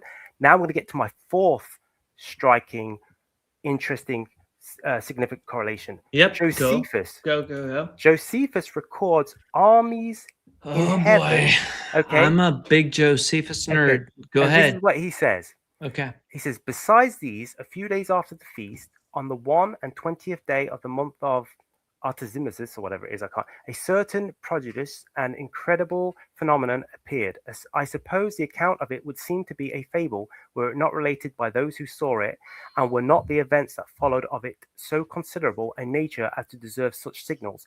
For before sun setting, chariots and troops of soldiers in that army were seen running about among the clouds and surrounding the cities. And so this is interesting in a biblical context, because I take Revelation and the Olivet Discourse to be about Jesus coming with the armies of Rome to destroy Israel as a judgment. And so when he says he sees these armies in the sky and Jesus talks about coming back, you'll see me in the clouds. And he's saying, look, I wouldn't even believe this, but it was just so, of such significance. So they're my four significant correlations. Read that Josephus statement again, actually. Okay. So it says this, besides these days, a few days after the feast, on 1 and 20th day of the month of, and I can't pronounce that, a certain prodigious and incredible phenomenon appeared. I suppose the account of it would seem to be a fable, were it not related by those who saw it, and were not the events that followed it of so considerable a nature as to deserve such signals. For before sunsetting, chariots and troops of soldiers in their armor were seen running about among the clouds and surrounding of cities. And so what he's saying is they saw, before Israel got destroyed, these armies in the clouds. And obviously, I take Revelation to be a judgment on Israel when God coming back through the Roman armies to destroy them. But they see these spiritual signs, and Jesus talks about them seeing him in the heavens. They see these signs of armies in the heavens before their city is destroyed. And what I'm trying to say is we've got these 4 significant correlations that seem so unlikely to be true by coincidence. Just like the person who said, look, there's been a shooting, and you think, well, do I trust him? And then you see someone walk around the corner all blooded up, and then you see another screaming, and then you see a police car. You start thinking, I think he's telling the truth, because how likely is it those things would occur had he not been telling the truth? And so what I'm trying to say is when you put these 4 things together, it seems, I'm not saying it's like a nuclear bomb. What I'm saying is it gives you enough to consider, hey, maybe there's something to this. Can I tell you a story about a person I know? Mm-hmm. All right. So there was this dude. All right. Sorry, my earbuds are loud. So this dude was like walking down New York City, and I've only been there once. All right. Hell's Kitchen. All right. And there was this diner called crap. Hold on. Actually, Does it matter? yeah, it doesn't matter. I'm going to call it Joe's Diner because Sure, I don't there's a remember diner. the name. All right. I'm sure there's a diner in New York City. Right. So this person's walking down the street and they know about Joe's Diner. And not only did they see Joe's Diner, but they saw a truck drive by. And the truck was by the name of Brinks. Now, for those of you who don't know, Brinks is a bank money Like a truck. security. Yeah. Brinks security. He's walking into I have Joe's no Diner. idea where he's going with this. Brinks truck drives by. Dude goes into the bathroom, rips off his clothes, puts on a Spider-Man outfit, jumps out, Where are you going? saves Mary J and Okay. Ned and the whole thing. So context doesn't mean reality, right? Do you understand where I'm going with this? Not really, because I'm giving a probability argument. I'm saying, like, if you have a set circumstances that seem unlikely to be Okay, true. hold up. What don't you understand about that? Because the context is in Albright's archaeological digs in Israel, William Albright, like you have like context and you have like, oh, well, if there was a Jericho, that means there was a Bible. But when we learn that Jericho was actually completely failed during the Joshua conquest, you know what I'm saying? Like, it's like irrelevant. I'm not really sure. I'm trying to understand what your argument is. So my argument, see if you get my argument and then tell me Okay. where it fails. Yeah. Right? So do you remember the analogy I gave you that if someone tells you something and then you have these weird things that happen around it that would be very unlikely by coincidence being caused by something else, but they would be the case if what he's telling you is true, then that acts as evidence because you remember Wait, Coincidence what? is not evidence. What does that mean, man? Like, Okay, so back remember- that up for the audience. Let's Okay. let's pretend I understand and the audience doesn't. Okay, so do you remember the analogy I gave you where someone comes up to him and says there's been a shooting Yeah. and he doesn't know, maybe he's telling the truth, maybe he's not, but then he sees someone walk around the corner all bloodied up. Then he sees, All right. So we've got a shooter. Okay. so So what we're he saying is you see evidence, There's a shooter, but you don't necessarily and then see the someone shooting. walks around the corner, and then somebody's bloodied up. Yes. So Okay, he says, okay. all you know is a man comes up to you and says, there's been a shooting around the corner. There's been a of the shooting, street." and he's bloodied up. No, Or he's the not next bloodied up. person He's is. just Who's made bloodied up? The next person next around person. the corner. Okay. So you have someone telling you it happened. You see someone who's bloody. So Bloodied you have a up. couple things Okay. Yeah. that say, okay, maybe there was a shooting. Okay. And then another person comes around the corner screaming. And then Sure. a police car goes blazing with its sirens around the corner. Now, these things don't necessarily have to do with a shooting, but they're remarkably coincidental if he's lying. And so they corroborate what he said. And what I'm trying to say is we've got a claim in the Bible that Jesus died and rose again for our sins. And what I'm saying is, but then you have these 4 correlations I told you about a Chinese emperor saying, hey, exactly at the same time saying, hey, from how I understand the stars, someone from heaven's come and Dude, died. that's super sketchy, man. Well, those here's the Chinese thing. emperors, man. Well, and even aside from the Chinese emperors, That's super sketchy. the analogy of the shooting is something that we can see and relate with. The analogy trying to go back and explain something mystical that we've never seen happen as far as a resurrection. I don't think I can make that right. up. Here, okay. Like Well, something to supernatural be requires fair, more evidence than something like- that we could know could happen. Okay, so to expand on that, and Adele has an excellent point. If I say that tomorrow I'm going to walk outside and I'm going to turn on my sprinkler because it's been dry, that is a different thing than saying I'm going to walk outside tomorrow and turn on my sprinkler because it hasn't rained in 2,000 years. You know what I'm saying?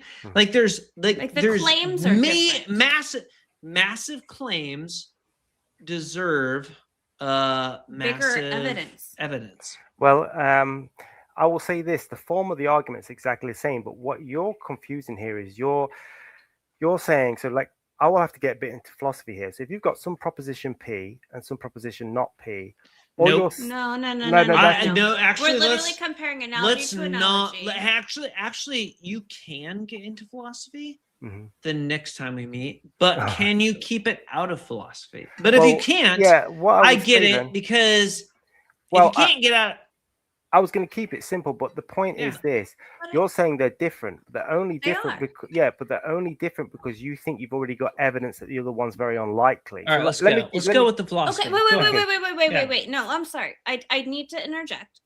You cannot present evidence for something that we know can happen, that we've seen evidence for, and then consider it an analogy for something supernatural that we do not have evidence for. Right, like Even I can't if you say personally feel it's analogous, Right. those evidences are not the same. I've seen a Tesla, therefore a flying saucer. Yeah, but the form of the argument is exactly the same because evidence is this. Evidence is the form of the argument could I be the can't- same, but it's not arguing for the same type of yes, thing. but the only problem is if I could just have a little minute time to explain. Yeah. So well, what can I'm you trying. concede my point and then continue? Well, no, because I think I can see where you're getting it wrong, and if you let me explain it, then maybe you can say where you're not. Go ahead. Okay. So Go ahead. evidence is any X that makes some C more likely. So anything that say E, any E that makes some C as a conclusion more likely. That's all evidence. Okay, evidence is any E. Evidence is any E that makes some C more likely. And all I'm saying is this makes C more likely because it's very unlikely by coincidence. Now, what you're saying is, yes, but your analogy, the shootings happen all the time. So I can believe this man when he says, oh, a shooting's happened because these things happen. I've seen shootings happen. So correct. And he has evidence. What I'm saying is, okay, let's say the man, he comes and makes a claim, regardless if it's a claim that I've seen or not. It's the form of the way the evidence works is exactly the same. Now, the only difference is this: you're saying, well, one seems possible, but you're saying the other, the supernatural, seems either impossible or very unlikely. But that's all you're doing is saying, I have evidence not to believe it. It's not that it changes the form of my evidence. It's that, hey, let me give you an example. So if I give you two propositions, proposition P, the stars are even in number, and proposition not P, the stars are uneven in number, right? Now, if I give you evidence for P, you're not going to say, wow, there's loads of evidence against it because you don't have any. But if I said this, there's proposition P, there's 6 million stars, and then proposition not P would be there's not 6 million stars. We all automatically going to say, well, not P is true because I know it's so hard to count the stars. But what you have to understand, that's evidence for not P. That's what you're doing. When I say there's a claim, Jesus rose from the dead, and then there's not P, Jesus didn't rise from the dead. So do you think Jesus rose from the dead? Yes, but what I'm saying is this acts as evidence for P. All you're saying is anything supernatural is so unlikely that I'm using that as evidence for not P. But that doesn't change my type of evidence. But that's actually not what I'm saying. Mm-hmm. I'm not saying that I'm using the fact that supernatural is less likely as evidence. What I'm saying is that you can take two scenarios and say, yes, okay, I can see XYZ happen. Someone said there's a shooter. Someone else is covered in blood. Someone else is screaming. Therefore, there could be a shooter. I still don't know 100% because I have not seen it myself. Versus a couple people said they saw an empty tomb, therefore someone rose from the dead. Now, the reason I'm making a distinction between the two is that the claim ultimately on the other side of the evidence, one of them is something that I know can happen and I have seen can happen and I have evidence can happen. And the other thing is something mystical that some people believe could happen, but that I have never seen proof of or evidence of. So the same evidence can try to prove both things, but the claims themselves are the problem. Yeah. So what you're doing here, but the type of evidence is the same. Let me give you an example. If a person walks into a room and says, I saw my mother, you'll probably take, well, the testimony is good enough. I believe he saw his mother. If someone walks into a room, and says, I saw a pink unicorn, you'll probably say, well, I don't believe that. The evidence is exactly the same. Yeah. The reason you don't believe it, though, is because you have the belief that either pink unicorns don't exist or they're very unlikely to exist. So you already have yes. Okay. So you agree with me then. The reason that you're going against the conclusion is not because my evidence is any less a type of evidence.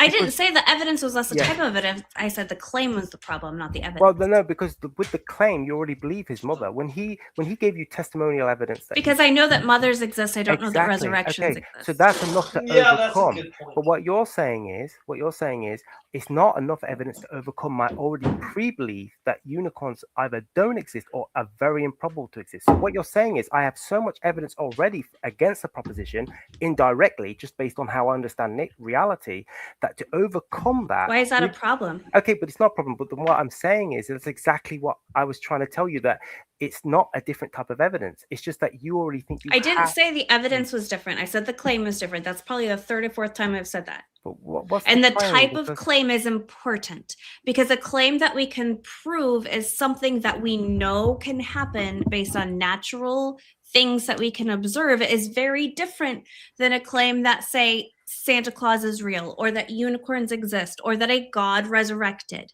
And so it's the claim that's the problem, not the evidence. Yes, but the claim's only a problem because you believe the claim's so unlikely to be true, which is a type of evidence. And until I find something that provides me any sort of proof that that claim could ever be true, I'm going to believe the things that can be proven true. Yes, I don't mind that. But what I'm trying to say is my evidence is the same type. So what you're saying is I've never refuted that the evidence is not similar. Okay, so it fits with the analogy that all I'm trying to argue is if there's a claim and then there's these things that seem very unlikely to be true if the claim itself is not true. Now, they could be coincidence. They could be. But they don't. And it could be coincidence in any of the scenarios, regardless of whether or not we agree with the claim.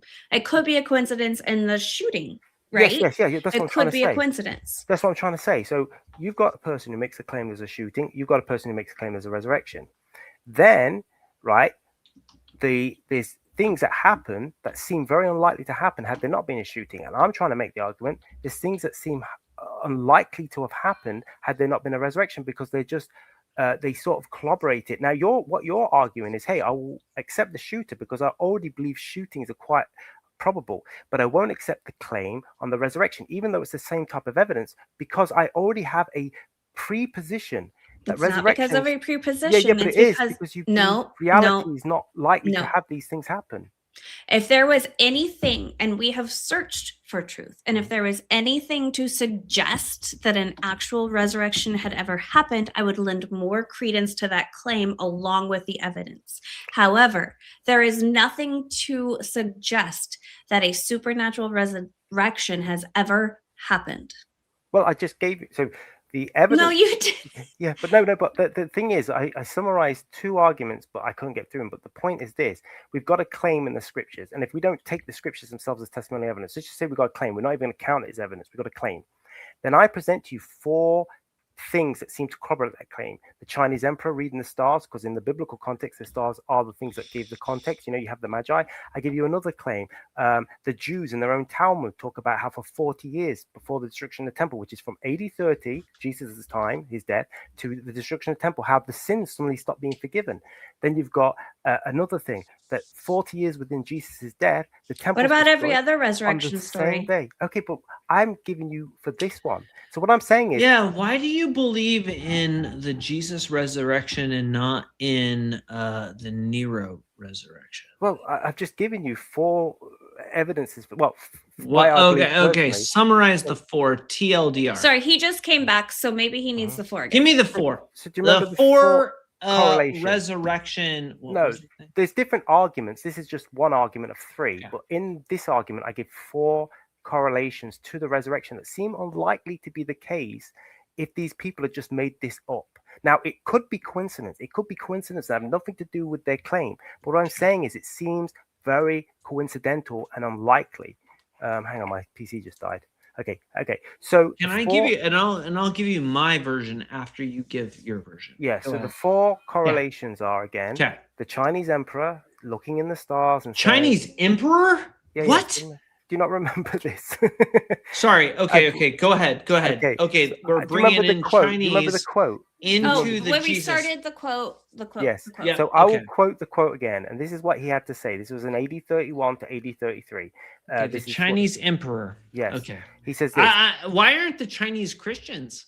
Okay. Well, I'm just telling you what he quoted. That doesn't affect my argument. Yin and yang have mistakenly switched, and the sun and moon were eclipsed. The sins of slow down. Read it like you're reading text. Okay. Go ahead.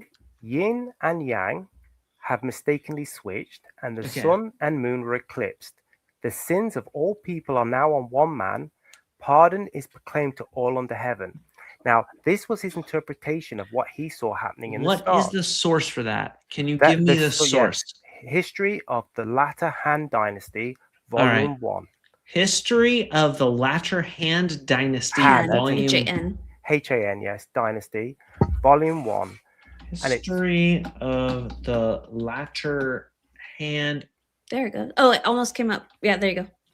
Volume 1. Okay. I will research that. Thank you. Okay, go ahead. Next. Well, that's great. Thank you for that. Yes, so there's more quotes to do with this. There's more quotes to do this, but I won't get into this quote. So the second, the second significant correlation I gave you was the Talmud, Yoma 39b.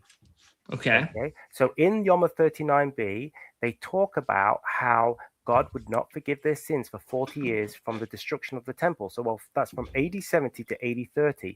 And the reason they think that is because they used to tie, and he mentioned this, a crimson wool would be tied on the head of the goat, and it would turn white when God would forgive their sins. But for 40 years, it would not turn white, and they couldn't understand. Now, this is a hostile witness. They don't even think Jesus is a possibility. It's not even considered, but they are perplexed. It's so weird because they thought that the Messiah, the anointed one, the Mashiach, would be a king of Israel. It's weird because there was prophecies where he would there was the freaking the bow, he was gonna be powerful and defeat his enemies. But Jesus came and he rode the colt, the foal of a donkey, which Matthew misinterpreted as double donkey surfing. You know what I'm saying? You know what I'm talking about. But that hasn't really got what are your thoughts about them? Hold on. Go ahead.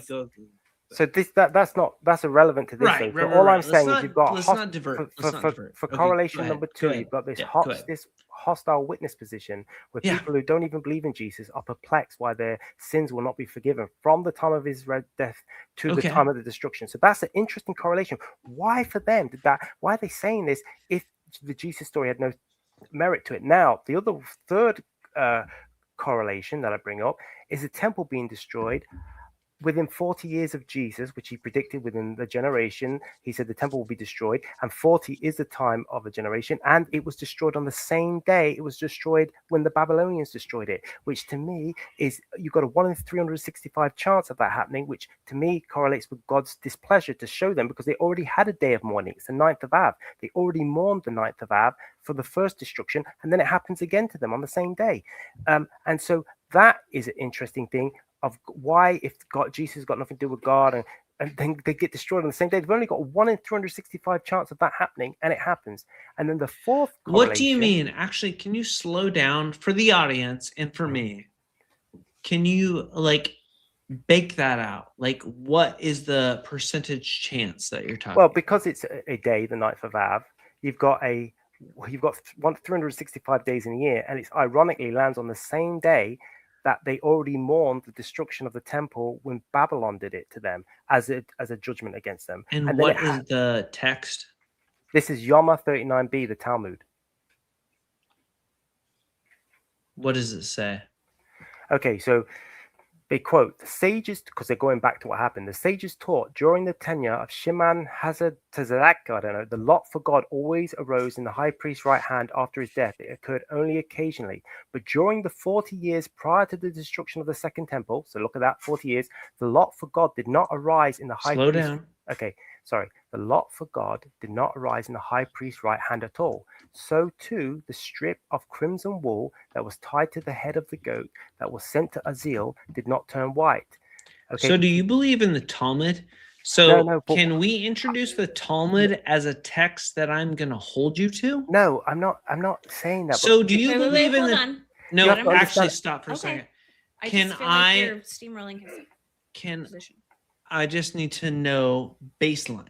Okay, I'm using this as a hostile witness position. They do not agree with Christianity, and they are quoting what their sages told them. So you're saying that you don't believe in the Talmud? No, I'm saying that. But you're using the Talmud as a source to prove your point. I don't agree with them theologically, if that's what you're asking. But what I'm saying is they, according to their own writings, their own history, they are saying, according to their own writings in their own history, that the sages taught them. This is what they're saying. Their sages told them that during 40 years prior to the destruction of the temple, God would not forgive their sins. And it's because the crimson wool would not turn white. And that's what they would normally expect, because they would put crimson wool and it would miraculously turn white. And they said for 40 years before the destruction. And they're perplexed. They're like, why is this happening? Well, they don't say maybe because we killed the Messiah. But what I'm trying to say is this. I'm taking this as a weird... Why do you care what they say if you don't believe in it? Because it's a hostile witness position. I'm saying, what a weird coincidence that even according to them, they would not have their sins forgiven for 40 years from the time of the destruction of the temple, which means from Jesus' death to the destruction of the temple, they believe that they're not going to get their sins forgiven except for Jesus. Well, I'm not saying that. I'm saying, isn't it a weird coincidence? No, it's not.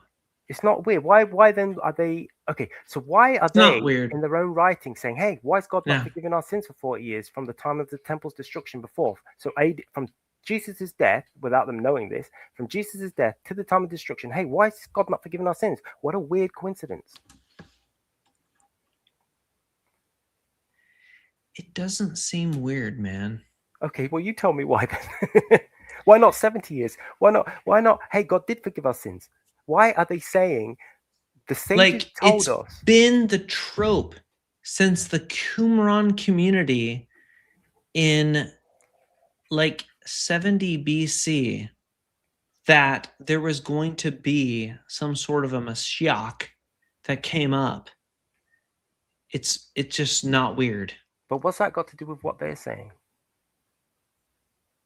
That they, I mean, it's not that strange that over the course of time people believed that that was going to happen and tried to attribute it to things that they'd But heard. they're not attributing to anything. They're saying the sages told us that from the time of the destruction of the temple, which we know is AD 70, and 40 years prior, We God- know is AD 70. Okay, Yes, go ahead. But they're saying in their own writings, what we were told from the sages, from the time of the destruction of the temple to 40 years prior, for some reason God was not forgiving our sins, and they don't know why.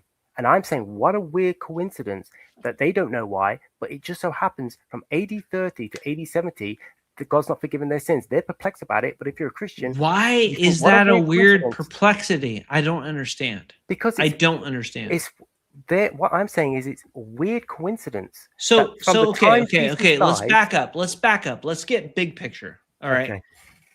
All right. I can tell you're like Frustrated. fixating. Yeah. You're fixating. All right, let's get big picture. Okay. Mhm. I'm a Jewish person in like 30 AD. Mhm. What does it like? How do I get my sins atoned when the temple gets destroyed in 70 CE? Go ahead. Well, you can't if after 70 AD you have no atonement. So what do you do? So you just Like, are you listening to James? And what is your thought about James versus Paul? But how does that have to do anything with what I'm telling you? I'm trying to say it's a really weird coincidence. well, that- you're picking It's up- not a coincidence. But It's wait, a hang on. time period where there is a Roman apocalypse. There is an actual apocalypse. So you are currently in a situation where your world is getting wrecked. So you are in a tiny hill village that you want to call a city. And let's call it Jerusalem. And you got a fancy temple, okay? And Rome has come down and dominated it. But here's the thing. Rome rules it. So, like, how do you, as a Jewish person, step outside of this Roman rule? You're a vassal and become autonomous. But what That's has the that point. got to do with what they said? I really am struggling. I don't know if if you're a bit drunk, to be honest, and I don't say that in an offensive way, because I'm really struggling to see how you're not connecting what I'm saying, because what you're saying All right, is try so to connect it. disconnected. What All you're right. saying is so disconnected to what I'm saying that All I'm right, just- try to connect it. Mhm. But the question makes okay. I'm so lost for words because I But don't here's the even know thing: what the point you're trying chat to make. is kind of agreeing with us, John. So Okay. I don't think it's just Okay, Josh well, or just. you tell me what I'm the- so confused, man. Like, I'm Here's- so confused. Like you've drawn an analogy. Yeah, that it's I argued the analogy is against, like all over the place. that you then said no, you don't understand. So you go back and you drill back these points, and we still don't get it. So the Help problem us could be us, understand. Help us but I understand. feel like it's a stretch.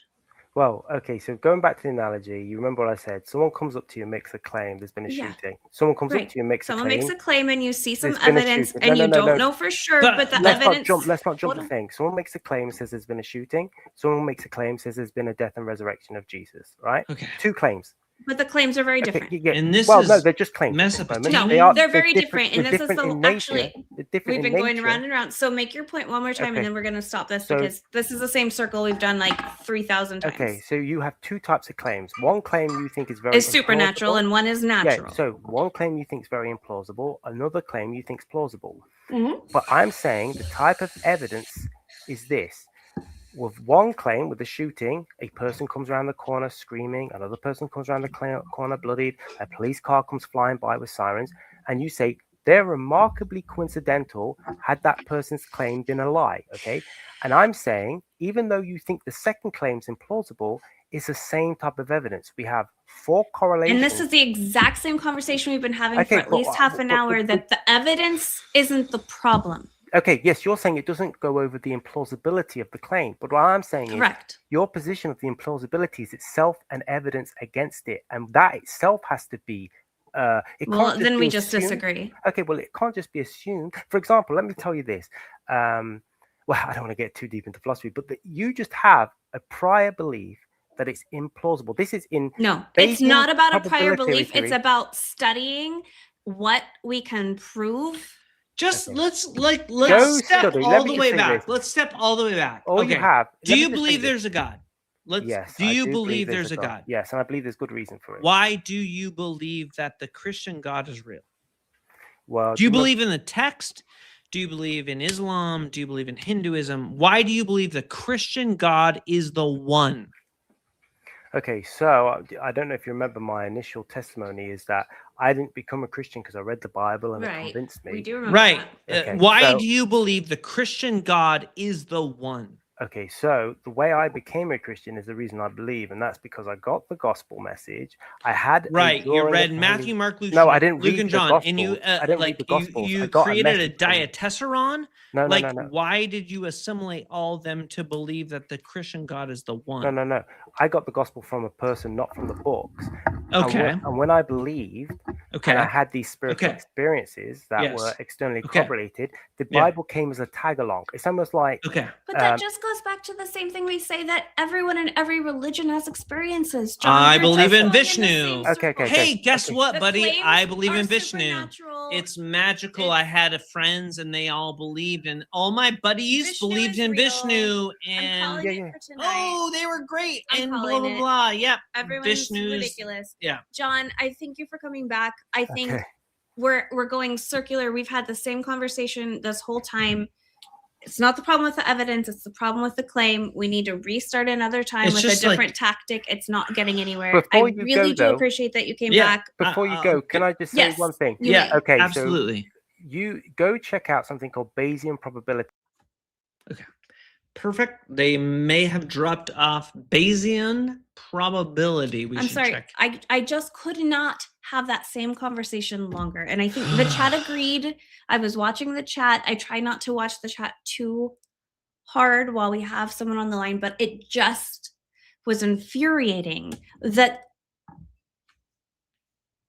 John has been a very polite, intelligent, repeat caller, and I do not want to alienate John. I do want to talk to John again. However, I believe that in this particular situation, that conversation was going nowhere. We were having a circular conversation. He was, I don't believe, truly listening to me and honoring what I was saying. And I think that the argument was very weak, and I think it was going nowhere. And at 11 p.m. our time on a weeknight, I can't go down that rabbit hole any longer. However, I will do it another time, and hopefully it'll go somewhere further with more to talk about than just the same, hey, this could happen on the street, and you maybe don't know for sure it happened, but this happened in the resurrection, and we can't know for sure that either. So therefore, both of these claims are the same. They're not the same. They're not the same. It's the claim, not the evidence. Anyway, M1000 Tomorrow Ever After will be going on my list. We have not seen it. Oh, Thank you. Hopefully, if you're new in here, that you'll subscribe. This is the first time I think I've seen you in the chat, and I've really enjoyed sort of chatting with you on the side. I try not to super engage in the chat while we have callers, but sometimes, like, if he's leading the conversation, I'll engage, or vice versa. So thank you, everyone that's here. Thank you, our callers. Thank you, John. Thank you, Kevin. oh yeah, big W, Kevin. We ultimately, our goal on our channel is not to alienate people, even if it gets. Yeah, and big W, like, what was that guy's name? Which one, John? That we just The had? last one. Yeah, Yeah, John. Dude, John. I want to have the conversation. So anyway, thank you everyone for being here. We will be Right. back probably Tuesday or Thursday next week. We'll post usually a couple hours before we go live. But thank you for being here. And until then, Keep your stick on the ice.